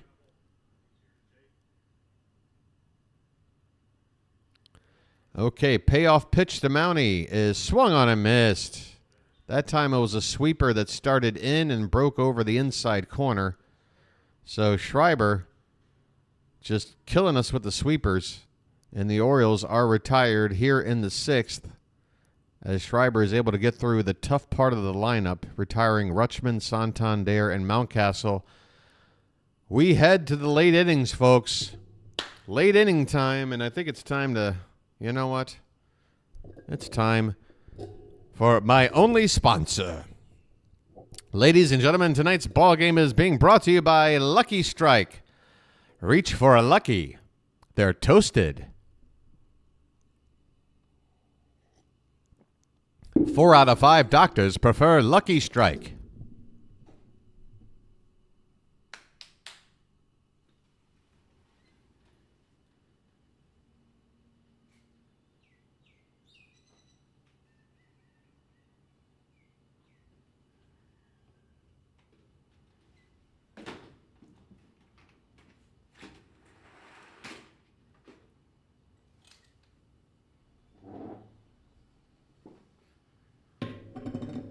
Go and get yourself a Lucky. By the way, I do not condone smoking, okay? It's bad for your health. But we're also grown-ups, right?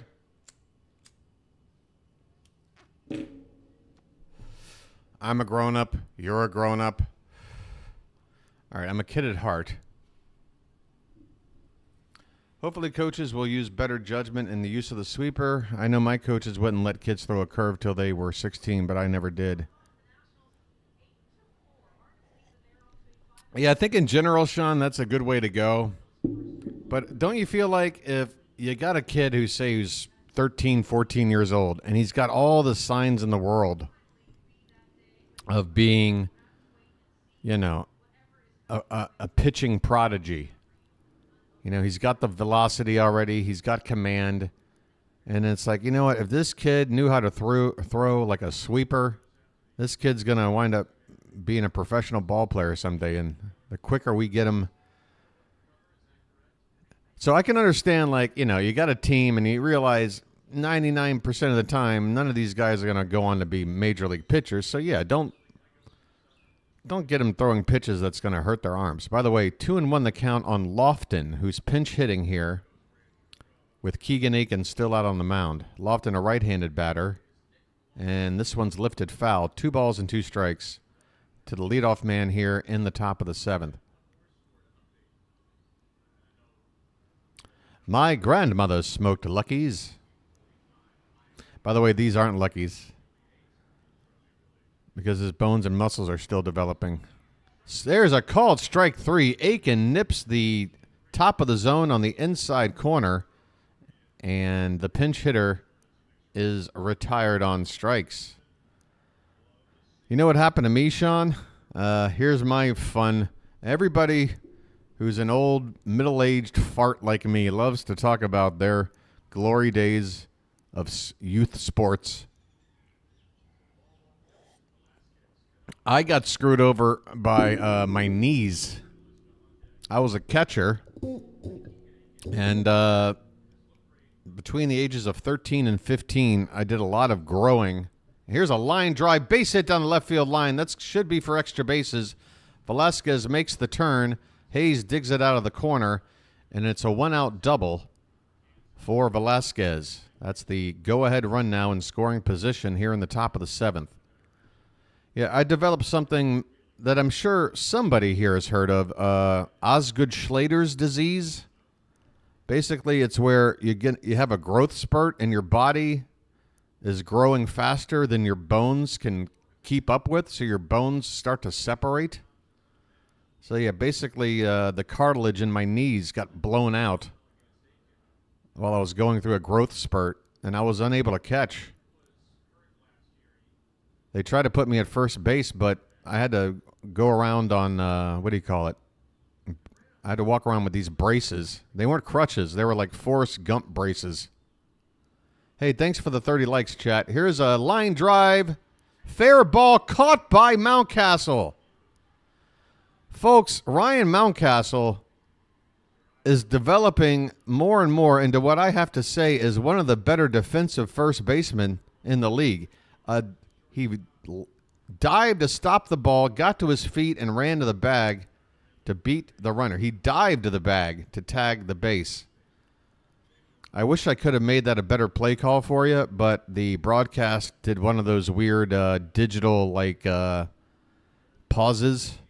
So there was a bit of a breakup. Hey, guess who's coming into the game in a high leverage situation with 2 outs here in the 7th? Aiken is going to hit the showers, and coming in, Yenier Cano. Chris Silver. Chris, thank you for backing me up. Yes, and you also played catcher, and once you got that, it was over, right? I mean, basically, I was playing the worst possible, not only position in baseball, but pick a sport. And probably the worst thing you could do when you have a condition like Osgood-Schlader's disease is try to catch, and be crouching. And it stunk too because look, I'll be honest. I was a decent hitter. I had no speed, but I had pretty good gap power. So I would hit doubles a lot. And I had a pretty good on-base percentage. I had a good eye at the plate. And I called a good game. I handled the pitching staff. Those were my strengths. My weaknesses, again, no speed, agility, somewhat of a question mark. Obviously, once the, I do too. I don't know if you can even tell, but you can actually see one of the, this bone never quite matched up with this knee. I don't know if you can see it on the screen right now, but you can see that little bump right there. Hey, Pure. I am happy with the 32 likes. Sure, more would be great. And I appreciate everybody for helping pump up the viewers here to help get this channel buzzing with your help. And again, it's a minimal amount of help. You tap the old like button. Don't worry about it. I'm not going to be sending you something in the mail or anything. Here's the first pitch from Cano. A 94-mile-an-hour sinker up in the zone.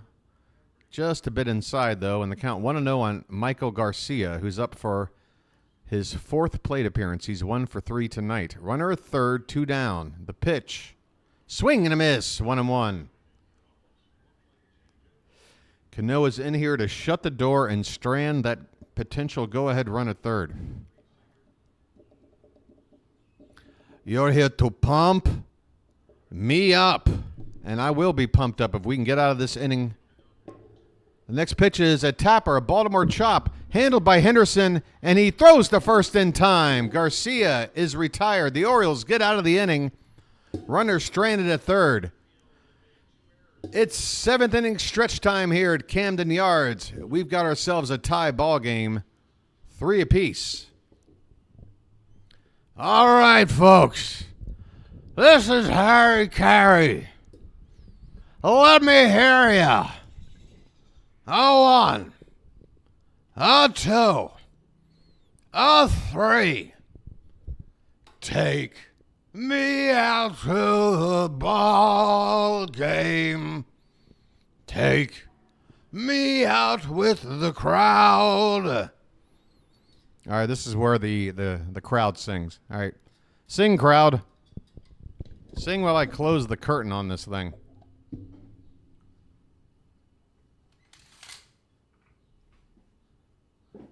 Oh, that's right. I have to channel my inner John Denver. Okay, all right.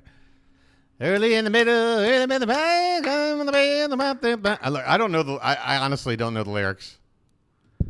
I'm gonna have to learn the lyrics.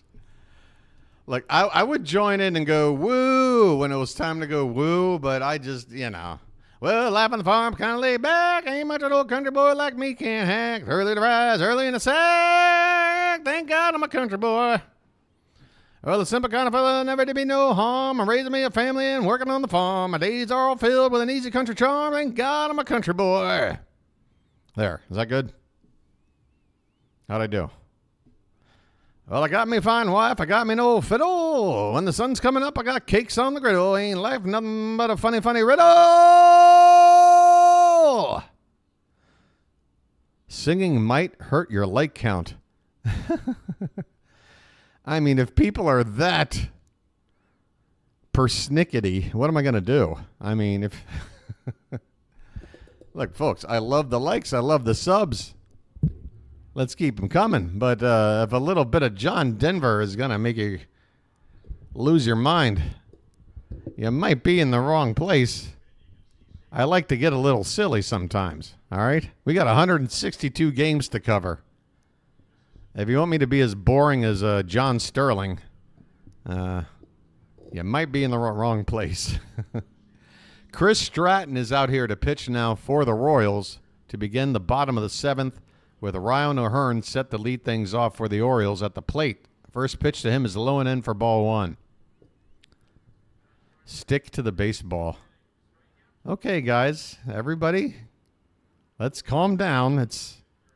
If I'm singing the 7th inning stretch song between innings, I don't think it's hurting anybody's coverage. Here's a line drive, base hit down the right field in the corner. Unfortunately, it's hit too hard, and it's played cleanly down there by the right fielder. So O'Hearn, despite hitting the right field wall, is held to a long single. Excuse me. And here comes the move. Jorge Mateo coming in to pinch run for O'Hearn, which makes sense to me because, hey, he's the DH. We're late in the ball game. This is the potential go-ahead run with nobody out. Let's go. Now, the Orioles go and rally here. Wow.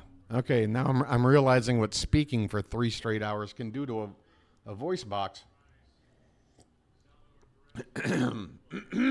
I need a cough button. Excuse me. If the Orioles can come in through here and take the lead, then I'll be singing "Thank God I'm a Country Boy" for every home game.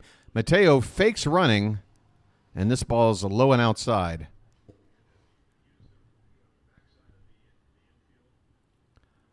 1-0 on Austin Hayes, who's 0 for 2 so far tonight. Mateo at first, who's on the pinch run for O'Hearn, who singled to lead things off. Bottom of the 7th tie game, and this one's low and in. 2-0 on Hayes. Let's go. Let's go. Come on. Oh, yeah, remember Wild Bill? We got some Wild Bill Hagee fans here in the chat. Here's a check on the runner, and Mateo dives back in. 2-0 the count on Hayes. blinding speed at first base. Here in a tie ball game, nobody out. Come on, boys. Let's go. Let's go.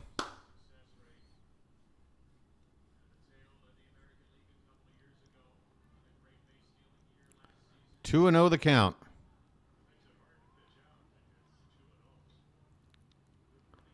There go. Oh, did he go? Well, it's a swing and a foul ball.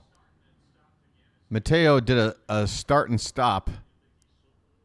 So he didn't actually take off for second.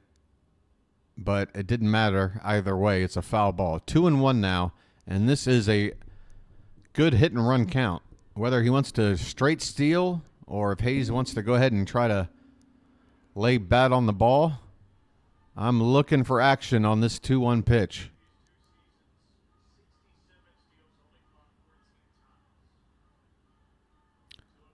Mateo stays put, and this is a soft grounder to the third. Barehanded try by Diaz, and he got him. Wow. That is, I said Diaz, Garcia. I'm sorry. Garcia, the third baseman, with a fantastic defensive play to retire Austin Hayes on a weak dribbler, full charge, barehanded pickup, and I want to see how close. Yep, he got him. Wow, fantastic. Fantastic defensive play there by Garcia. Best defensive play of the night by the Royals, for sure.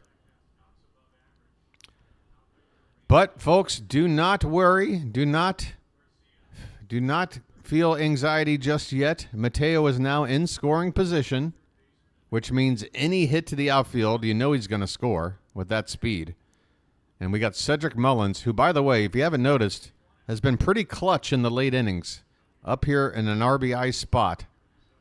0 for 2 so far today. The first pitch to him is outside for ball one. And, guys, I'm going to go ahead and do something that, again, I don't mean to upset anyone that's watching, but unfortunately, the stat tracker here is a little ahead of me. And this is something I really don't want to have spoiled. This one's in the dirt. The runner at second will stay put as Perez is able to keep the ball in front of him. Let me give you something worth staring at. There you go. There you go. How about a look at Cano on the mound? There's that play by Gunnar. All right. 2-0 the count on Mullins. The pitch is hit in the air. And Mullins, by his reaction, you can tell not happy. It's a shallow fly ball to left. In comes the left fielder to make the catch. And there are two down now. Ugh. Tough. Sean's saying, can we go for 40? Like 60 people here right now. Well, you're tuned in for the best part of the game. We got a tie game in the bottom of the seventh with a go-ahead run on second base, 2 down. And here comes Jordan Westberg, who's 0 for 2 so far today. He's grounded out to short, and he's grounded out to third. Again, I'd be showing you the animation right now, but it's just too gosh darn important. You're going to have to rely on me. The pitch is a swing and a miss.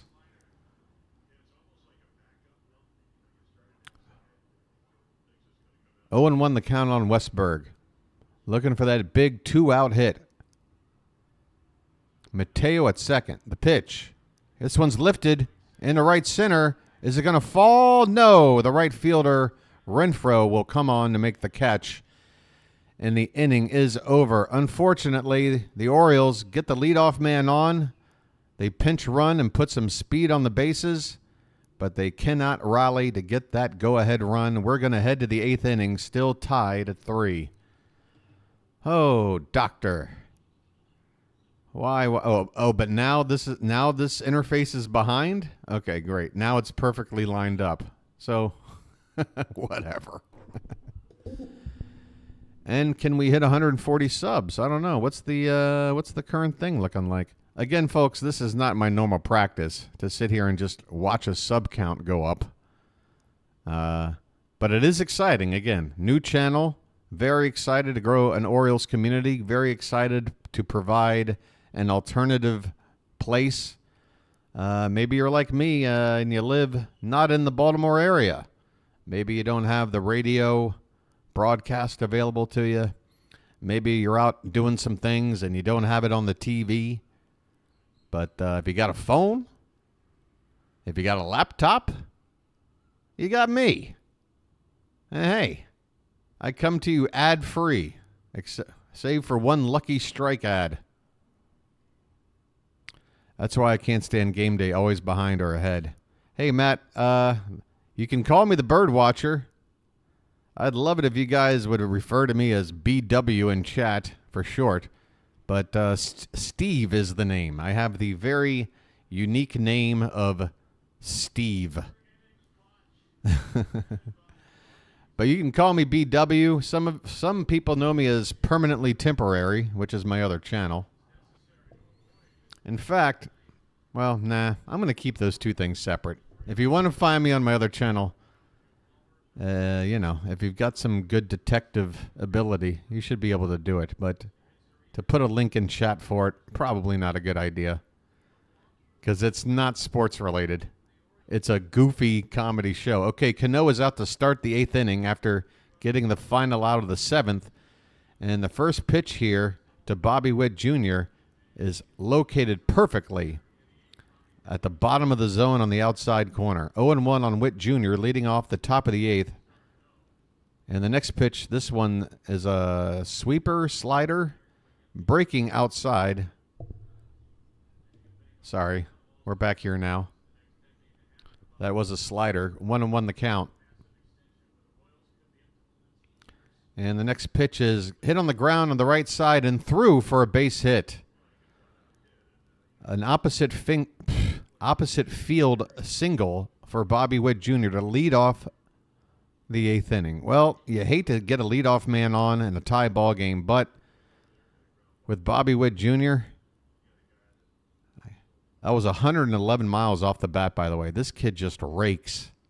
All right, how do we keep this kid from stealing second base? That's my question. Here comes Vinny Pasquantino. 0 for 2 with a walk. That one's in there for a called strike. Also, by the way, guys, just so you know, there is going to be a lag, unfortunately. The stream that I'm running, it's held together MacGyver style, duct tape and string. 0-1 the count, and here's a check on Witt, who dives back in safely. Basically, what I mean to say is my computer can only handle so much activity. In between having the game on a separate monitor, a live stream software going, the chat, this one's in the dirt, and there goes Witt Jr., and he'll steal second. Bobby Witt Jr. gets into scoring position. The go-ahead run now only 180 feet away with nobody out. Oh, I'm getting nervous.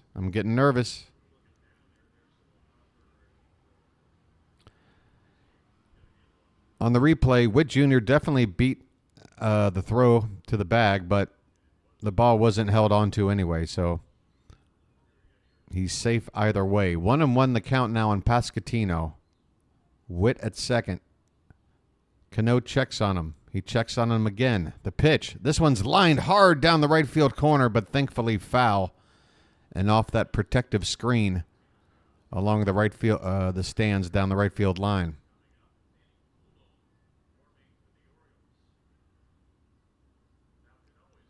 You think so, Melanie?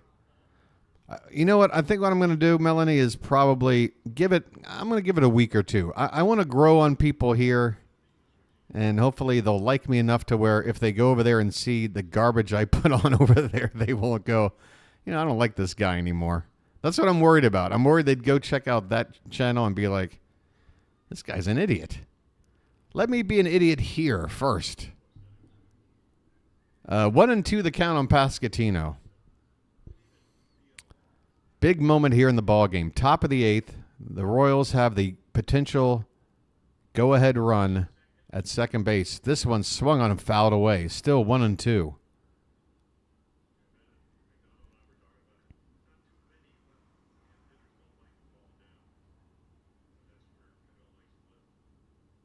Yeah, apparently my OnlyFans account is being worked on behind the scenes. Didn't realize I had one. All right, the 1-2 pitch. Oh, are you kidding me? Are you telling me my stream just dipped out on the 1-2 pitch? Looks like it's a foul ball right there.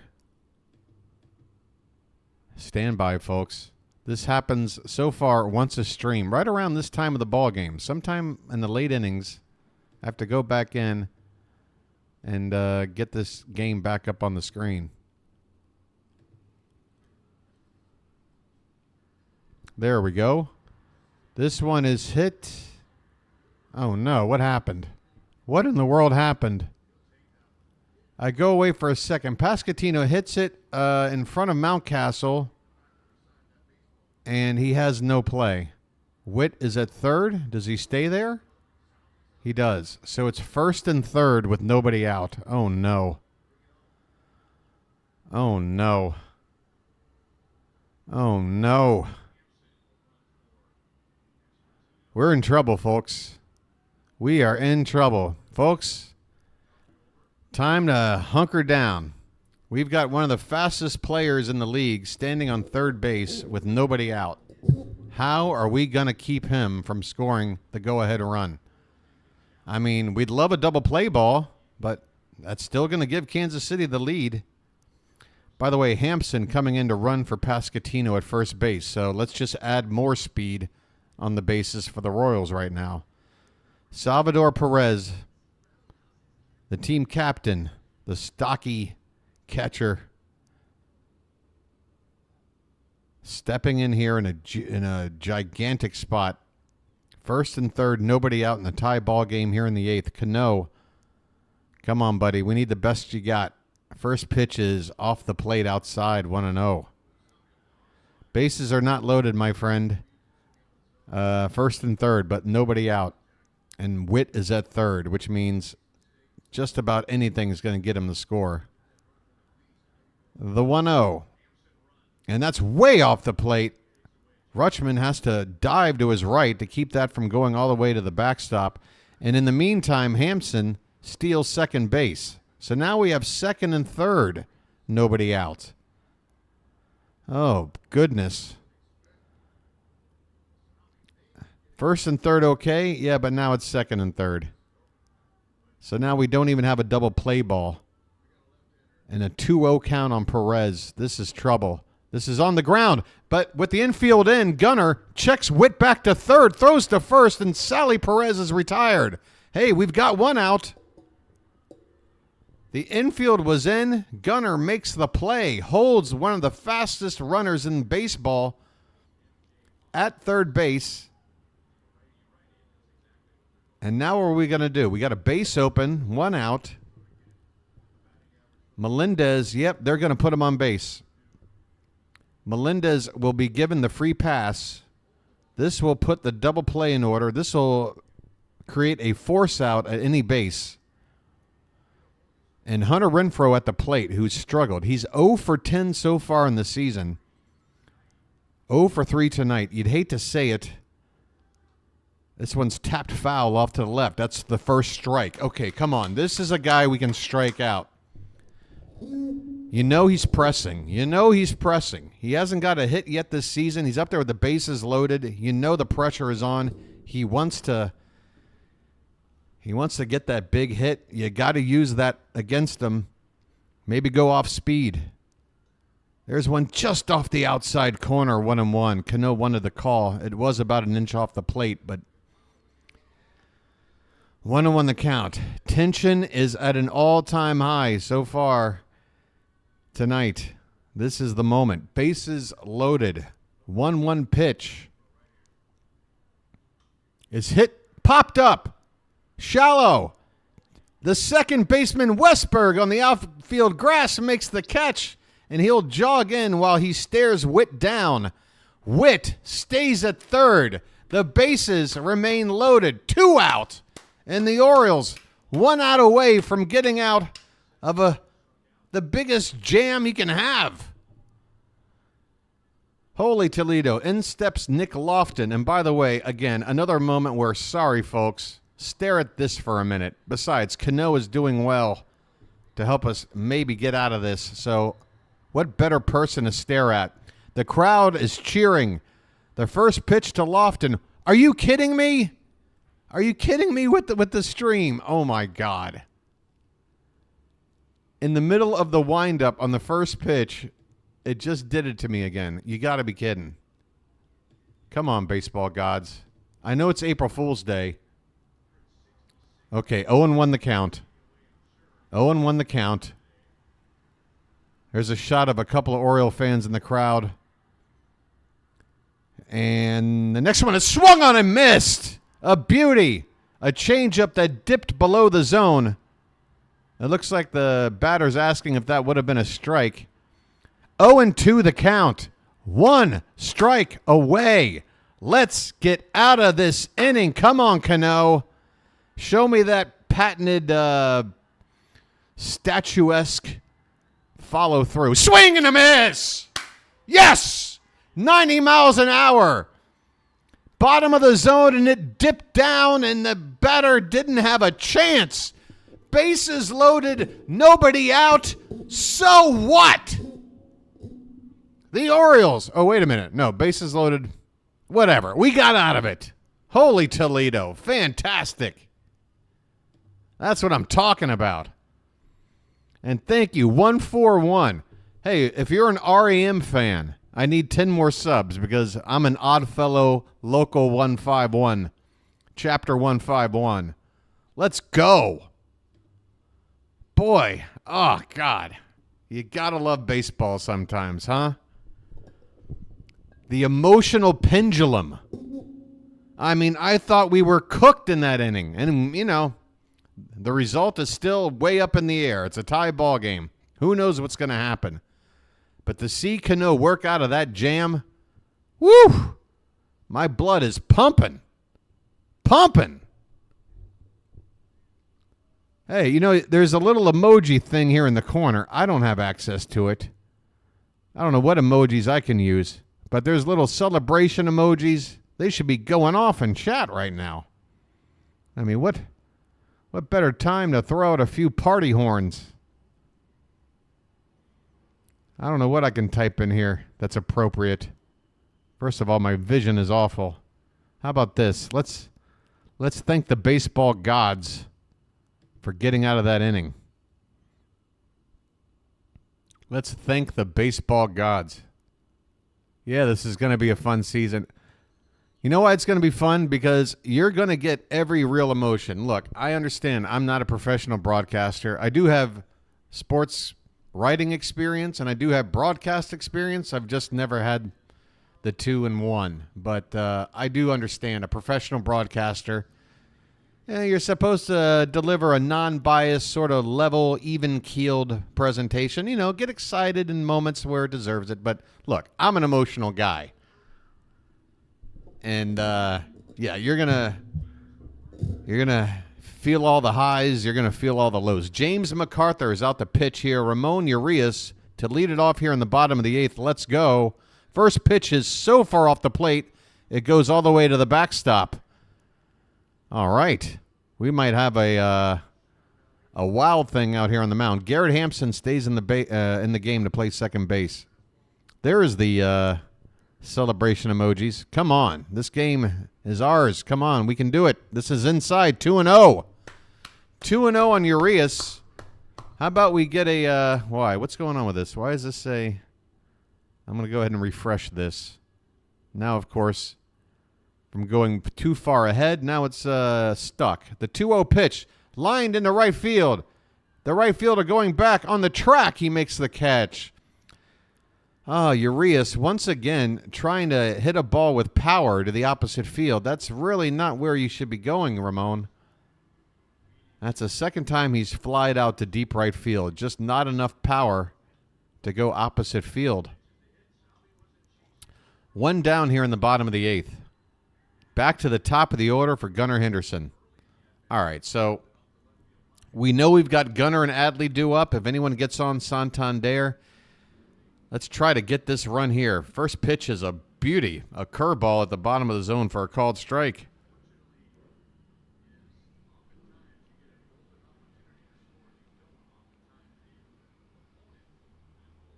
Yeah, Rob, I'm watching this through my fingers as well. The next pitch is lined into right field, a base hit.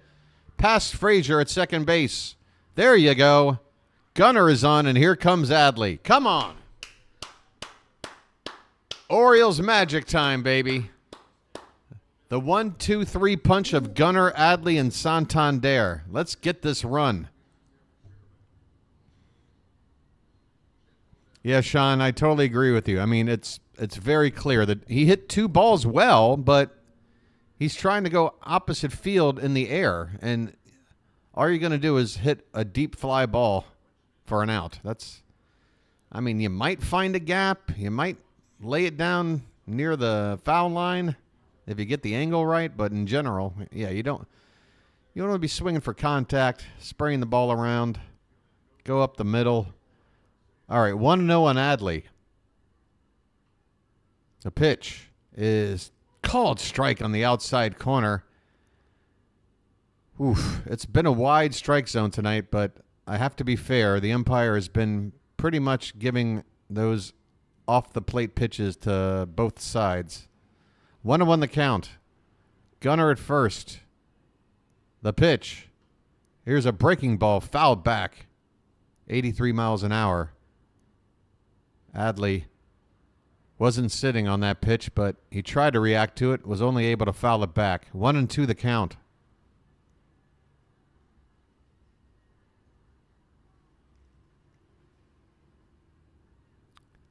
The pitch. Another breaking ball. This time it's grounded to the right side. The first baseman can't find the ball. And everybody is safe. What happened there? Folks, you won't believe what happened. A grounder to first. It looked like the first baseman had a chance to just scoop it, tag the bag, and then throw Gunnar at second for a potential double play. Instead, he completely lost sight of the baseball. No idea where it was. Frazier, the second baseman, had to come over to finally pick up the ball. And Lofton, boy, is there some egg on his face. First and second, one down for Santander. Fly ball foul back behind the plate. Now that is some Orioles magic. What in the world happened there?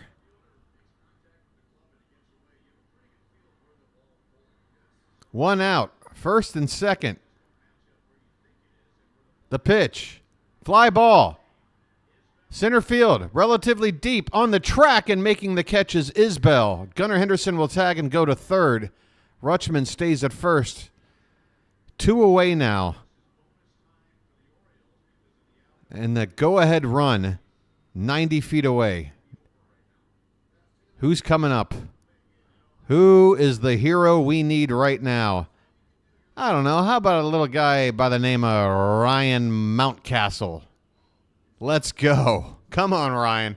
All right, once again, folks, we are going into dark mode as the Kansas City manager is out there with a discussion with the umpire about something. We are definitely in a tight ball game here. Easy to say with a tie score, but, I mean, this game has been full attention for both teams. And right now the umpires are in a conference. There is something going on. I'm going to have to turn up the volume on this game and see what they're talking about.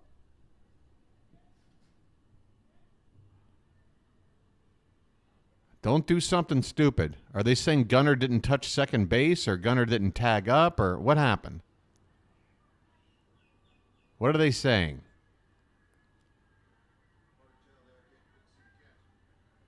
I think that's what Kansas City was trying to do, to ask whether or not Gunnar had tagged up and took off before the catch was made. Apparently, whatever it was, we're good to go. Gunnar is at third base. First and third, 2 down. Potential winning run 90 feet away for Ryan Mountcastle. 1 for 3 today with that 2-run homer. First pitch is off the plate, low and away. Come on, Ryan. We know you can hit it 450 feet, but all we need right now is a flare job. Anything we can get, just doink it somewhere. And you know what? I can see the counts 2-1 already. Again, I'm going dark on this. Sorry, folks. 2-1. There's the strike. So 1-1 on my screen, and I already know it's going to be 2-1. That's the problem. Yeah. Folks, I hope you can understand why I do the things I do.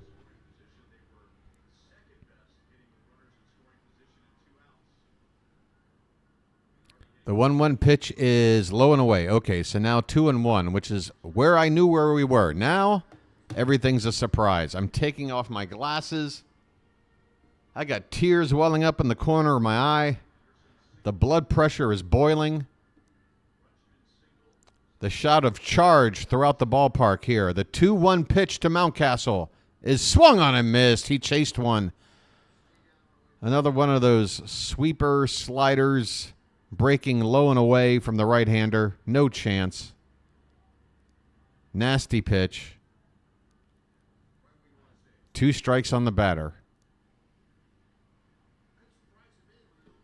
Come on, baby. Come on. The 2-2 to Mountcastle. Swung on and fouled at the plate. Oh, that was a hittable pitch. We'll do it again. We will do it again. Come on, let's hear it there, chat. Come on. Wave those orange towels, whatever you got. Pick up something orange and swing it around. The 2-2 to Mountie. Inside. Good eye.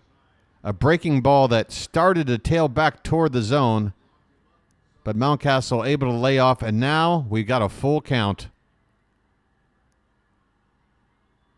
The crowd, you can feel the tension. It's not a big crowd, but it's a loud one right now. The payoff pitch. Swung on and grounded. In the hole, it's short. Witt Jr. backhands across the diamond, but the first baseman can't handle it. It bounces out of his glove. Henderson is in the score, and the Orioles have taken the lead.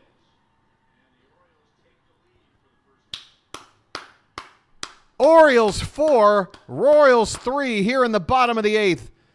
And after feeling a lot of bad luck early in the game, now we're starting to get some good one. Witt Jr. with a fantastic play in the hole to make that a potential out. But the first baseman, the same one who lost the ball, what's this guy's name? Because this dude is never playing baseball again.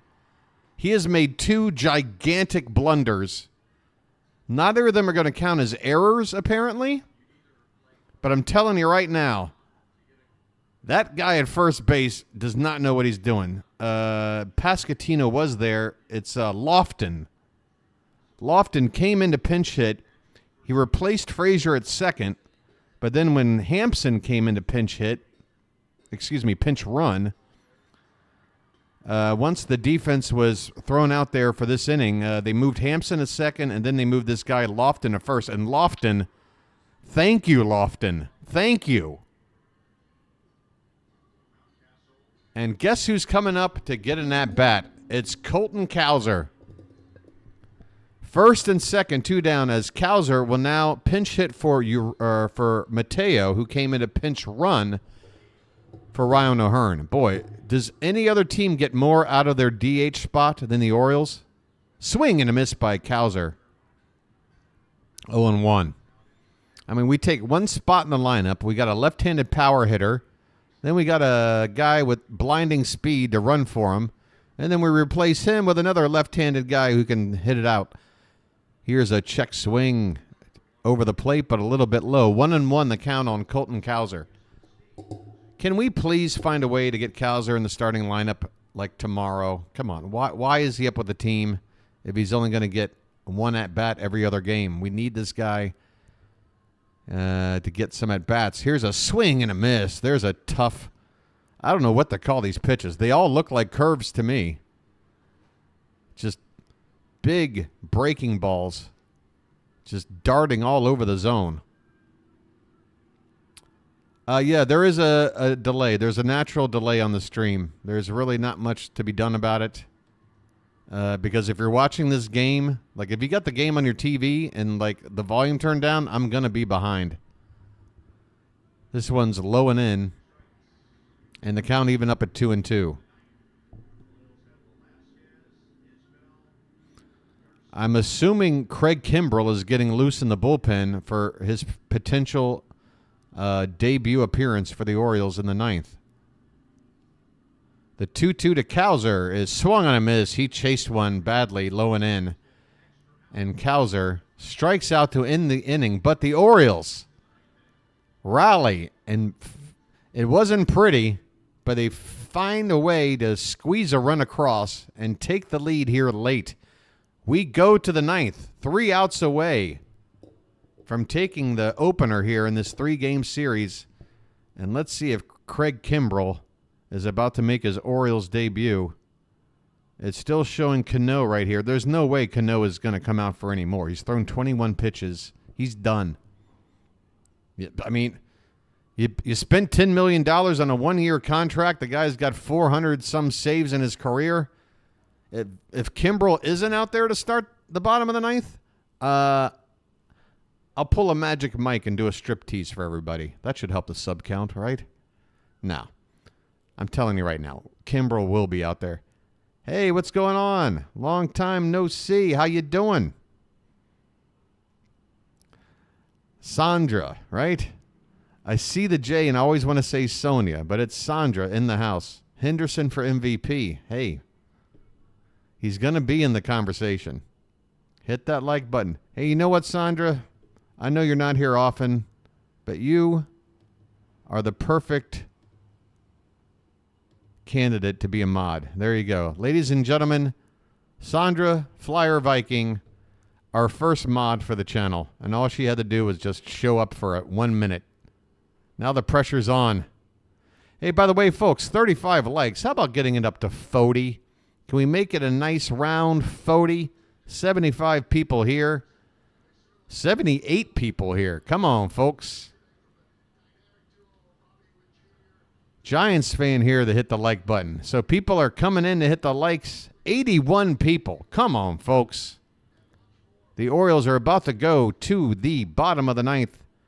Heck, why don't we go on a sub run? If we get to 150 tonight, I'll do a happy dance.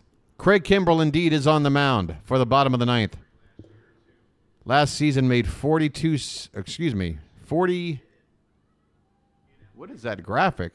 Oh, that's career. That's his career numbers. In his career, 417 saves out of a possible 470. And there is that classic Kimbrell stance as he leans in to get the sign from Adley Rutschman. Kimbrell's Orioles career is underway with a first pitch off the plate, low and away.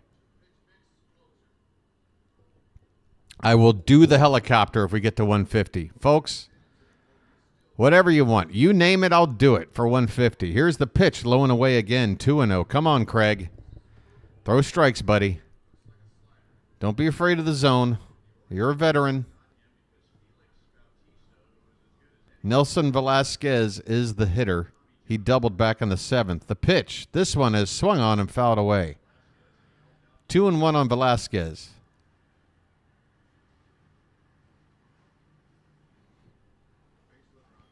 Yeah, I feel like at this stage of the game again, I'm going to keep her right about here.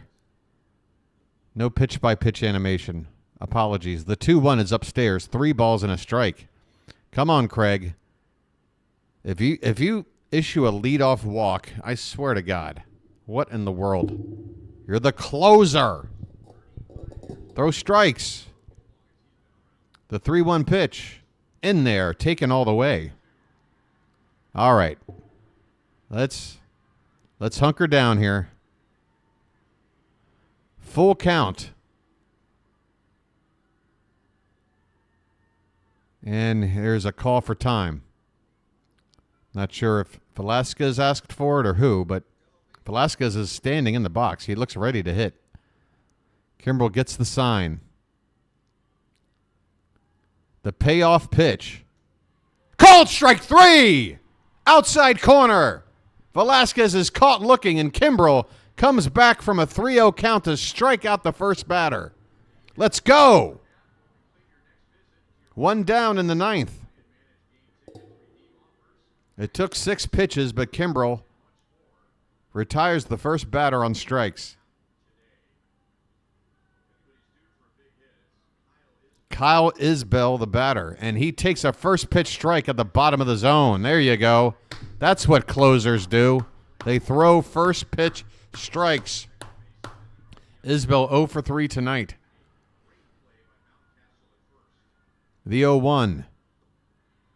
Catches the outside corner at the knees, 0-2. Isbell not happy with the call. Well, you don't have time to be upset, son. You're 1 strike away from going back to the dugout. The 0-2.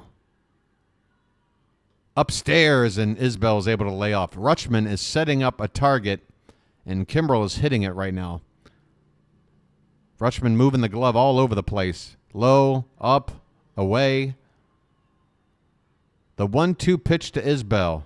Low target from Rutschman. Now he raises the glove, and it is a high fastball, and Isbell able to foul it off. Just getting a piece to stay alive. Come on, folks. You can feel the excitement.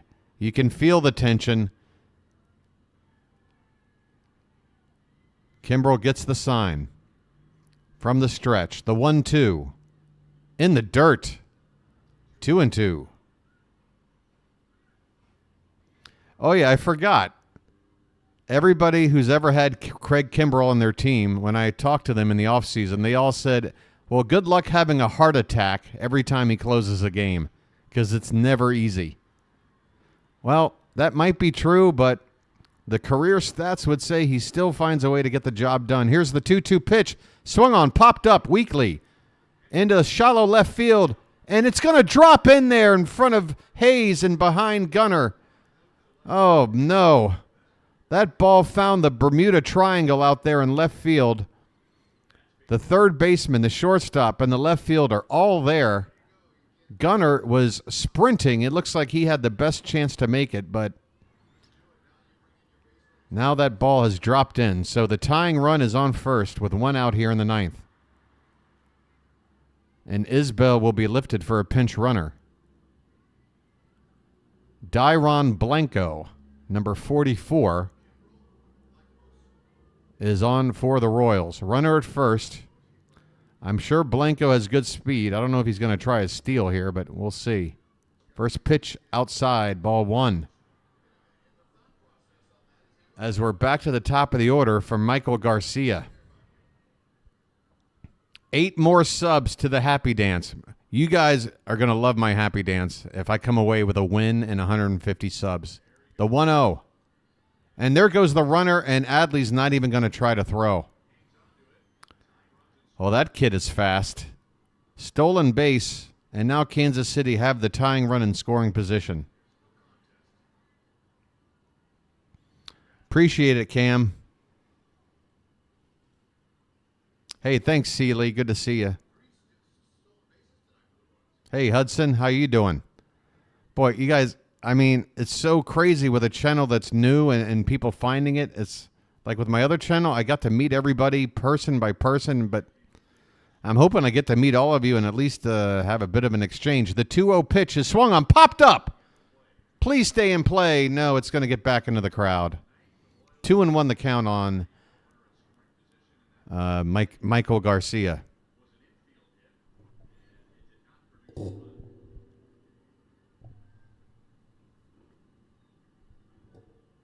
Oh, is my friend rooting for me to not get to 150? Hey, let's all make my friend happy by getting to 150. The pitch is fouled back, and the count now 2-2. All right, 2 strikes on Garcia.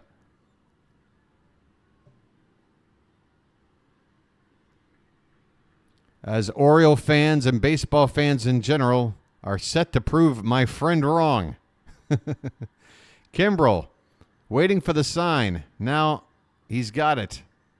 And now Adley calls for time. Adley's going to come out and talk to Kimbrel. I'm just messing with you, my friend. Don't worry. It's all good.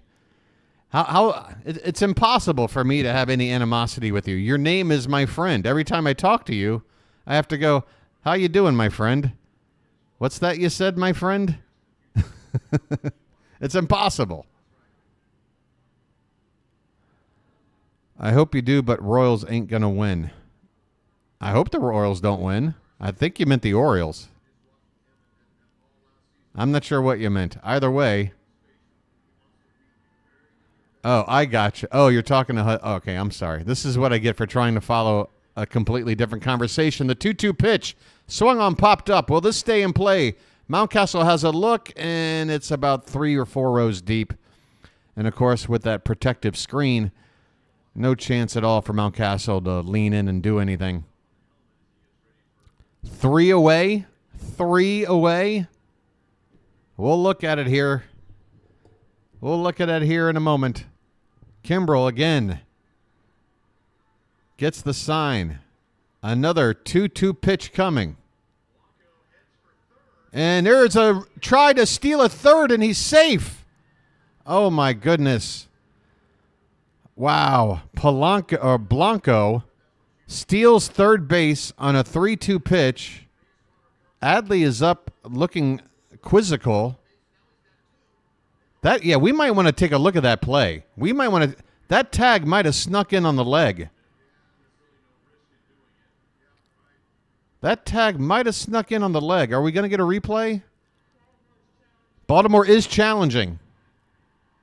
You know what? Did the hand come off?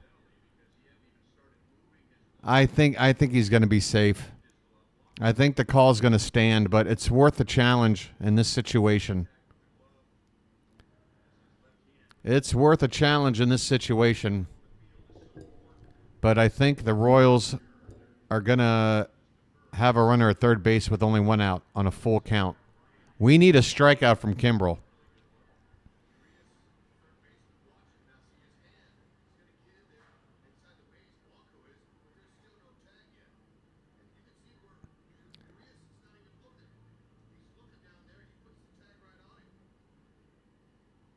Yeah, by my view, the runner is safe. I don't know why it's even taken this long to confirm it.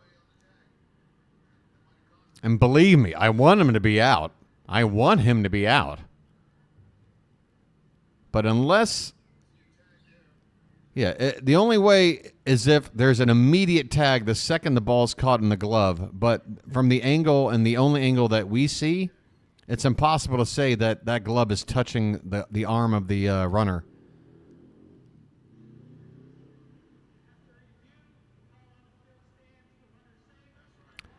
The call in the field will stand. I'm not sure why it says nobody out. It should say 1. That's a mistake on the website's part. There is 1 out. The Orioles are going to bring the infield in now on a full count pitch to Garcia. My goodness, what a spot here. Payoff pitch. Tying run 90 feet away. Swung on and fouled off to the right. My goodness. Are we getting a Rhino raid? Hey, the Rhino raid, that's definitely going to push it over 150. But, folks, I can't check the sub count right now. We got a full count with 1 out in the 9th inning and a 1-run game with a tying run 90 feet away. And here comes the payoff pitch. Swung on and popped up. Right field. This is probably going to score the run. Santander camping under it. Here comes the throw. Plenty of speed. And the throw is a bit offline. The Royals have tied the ball game. Kimbrel blows his first save chance.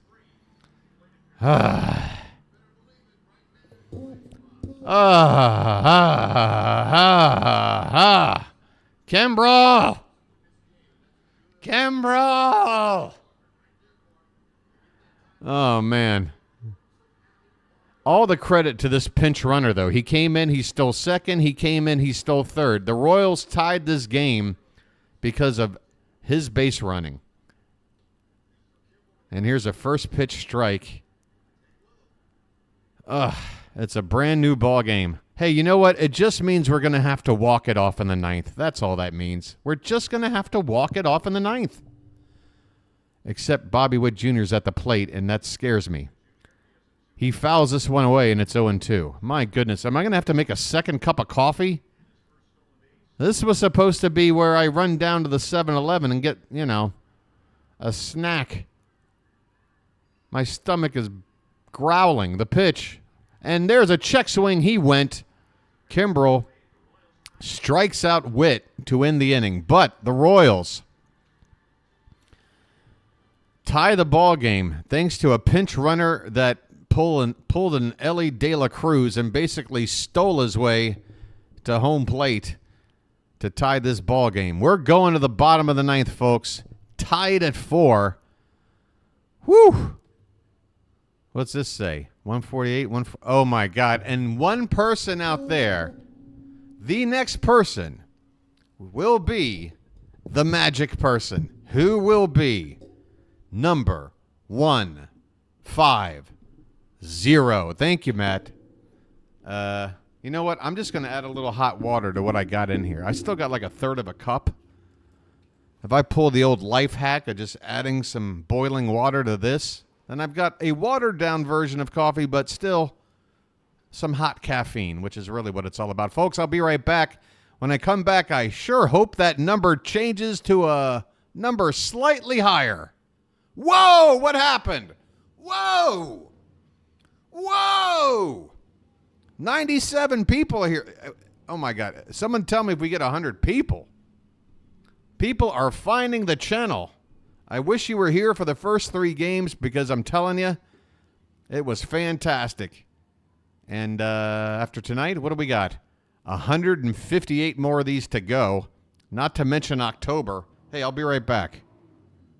I'll be kind of right back. All right? Whoa, look out. Look out. Oh, you know what?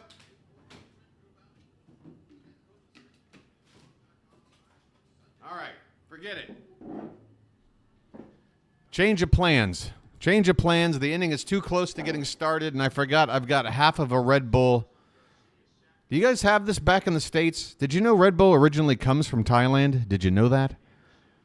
Not the brand Red Bull, but the stuff, the taurine, the stuff in Red Bull that makes it Red Bull. It's a Thailand thing. Anyway, this is an apple-flavored Red Bull.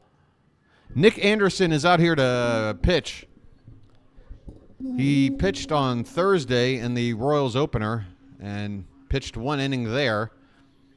We've got the bottom part of the order coming up here. Austin Hayes will lead things off. Let's hope we can put this one to bed in the 9th and not get into one of these ghost runner battles.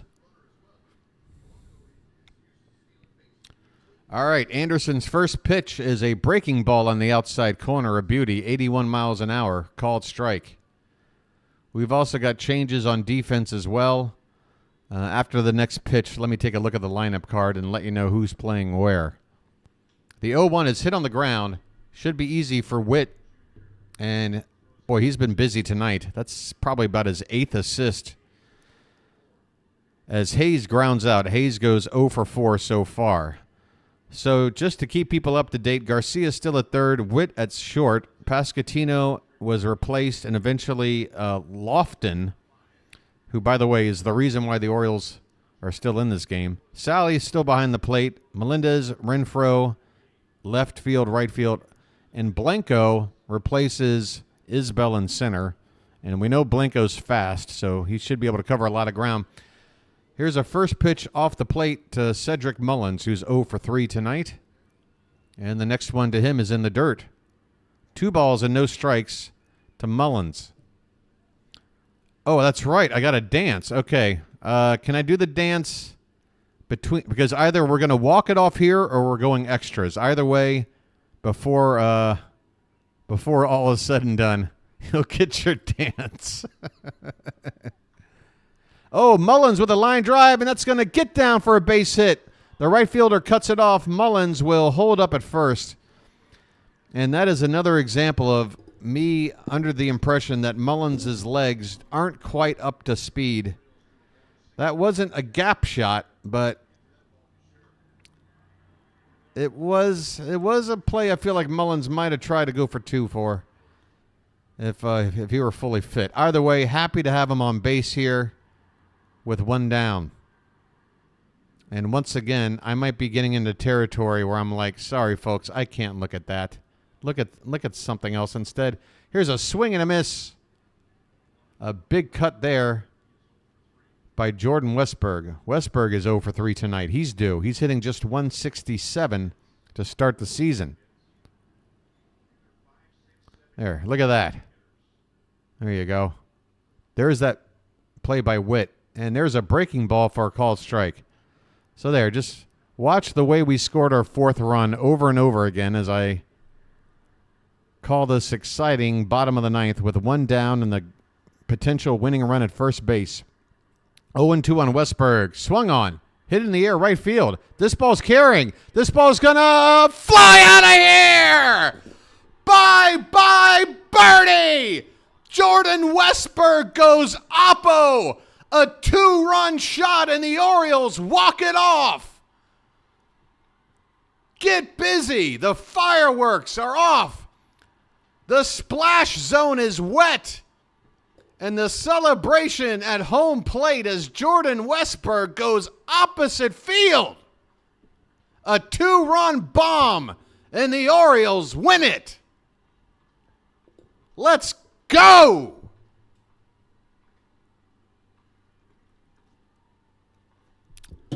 So you're telling me you wanted to dance. So you're telling me you wanted to dance. Huh? Is that what you were telling me? Were you telling me you wanted to dance? Come on. Let's go.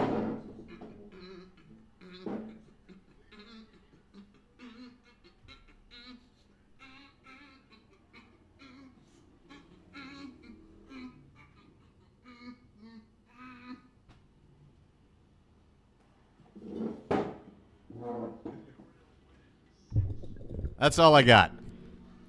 It's as cringe as you thought it would be, isn't it, folks? It's as cringe as you thought. Believe me, brought to you by the power of Red Bull.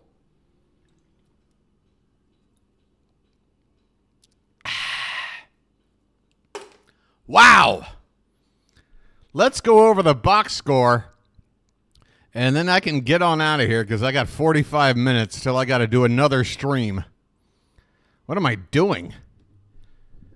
I don't have the energy for all this.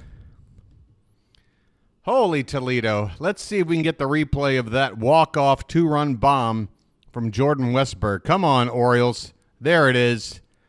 Here it is, folks. Take a look. It's in a book. Let's start it again. Boom!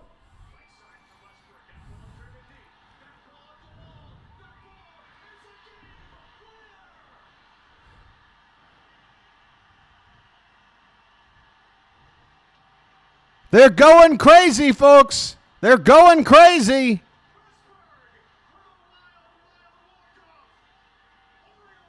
Who came in with the Gatorade or whatever? Oh, fantastic. Fantastic. All right. Well, let's not assault the man. Adley and Gunnar look a little too happy to undress Jordan Westburg. But it's all the right guys. Look, it's Adley, it's Gunnar, it's Mountie, it's Westburg.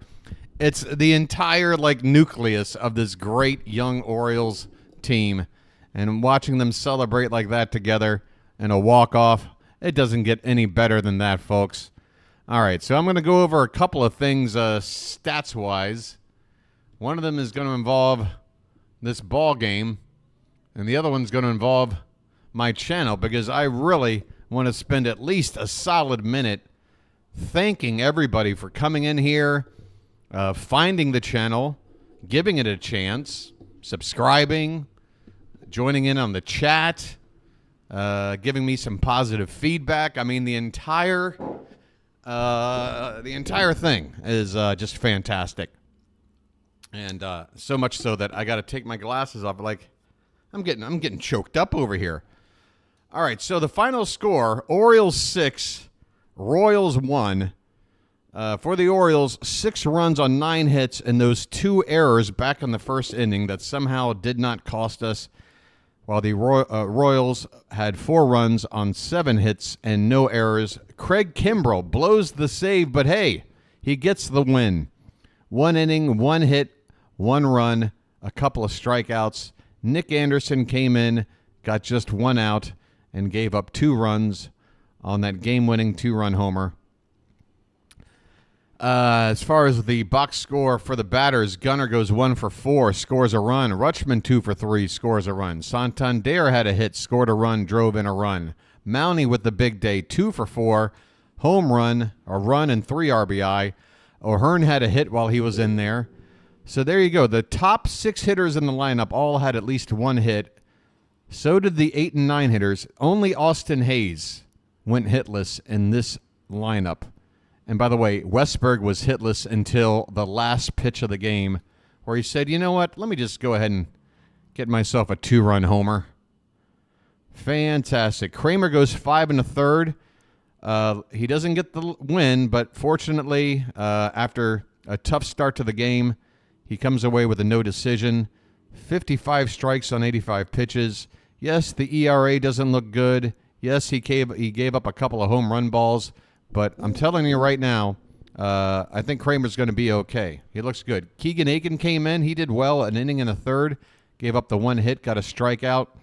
Yenier Cano. Can we just talk about the Houdini-like, what do you call it?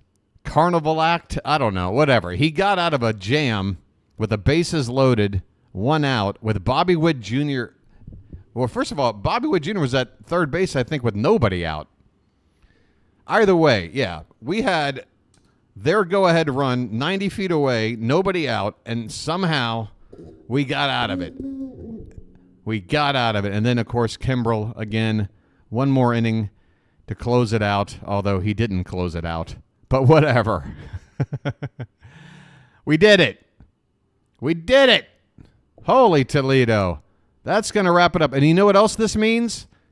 What's our consecutive streak of series without getting swept? Because add 1 more to that number. We just don't get swept, folks. We just don't get swept. All right, 1 more thing. I'm going to head on over the MLB page and go to the probable pitchers. I'm pretty sure we're going to expect Cole Irvin on the mound for us tomorrow, but I want to let you know who's going to be on the mound for the Royals and what the start time is going to be.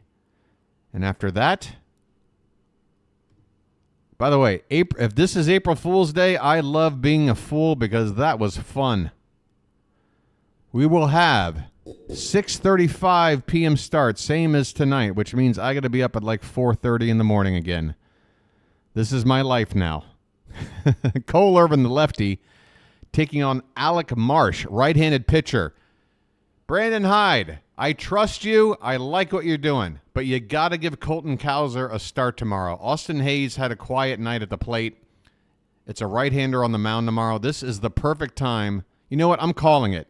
If I'm wrong, come back tomorrow and give me the business, chat. But if I'm wrong, you'll see Cowser in for Hayes, a left-handed bat against Marsh in tomorrow's lineup. You got to start him. You can't bring him up when he's a young player trying to develop and just have him on the bench all the time. He needs to get more than 1 at bat in a game. So yeah, that's my call. That's my hot take. We'll be seeing Colton Cowser in the lineup tomorrow, probably for Hayes. And yeah, come on back. I'll set the stream time for, what will it be, 6:25 p.m. Eastern, and I'll be back on the air. Guys, one more thing. Thank you so much. I guess this sub count is right where it's going to stay at 156. Fantastic. I'm going to tell you right now, you've already, in 4 games, have gotten halfway to my sub count for my other channel, which I've been doing now for like a year. So let's just say I'm really excited about it. Thanks for all the likes as well. 40 people still here as I wrap things up. Guys, come on back again, and come on back all spring and summer long, because the 2024 Baltimore Orioles season is something special. And the reason I'm doing this is because I live in Thailand, and I want to share this experience with as many Oriole fans as I can. This is going to be a great year. All right. One more thing. You saw my dumb dance. You'll never see it again. All right. I should never say never. If the Orioles win the World Series, I'll do a better dance. All right. But listen, that's it from me. I hope you guys have a great night. I'm gonna try and start my day here now that the sun's out. And yeah, this has been the BirdWatcher, and I'll chirp at you later.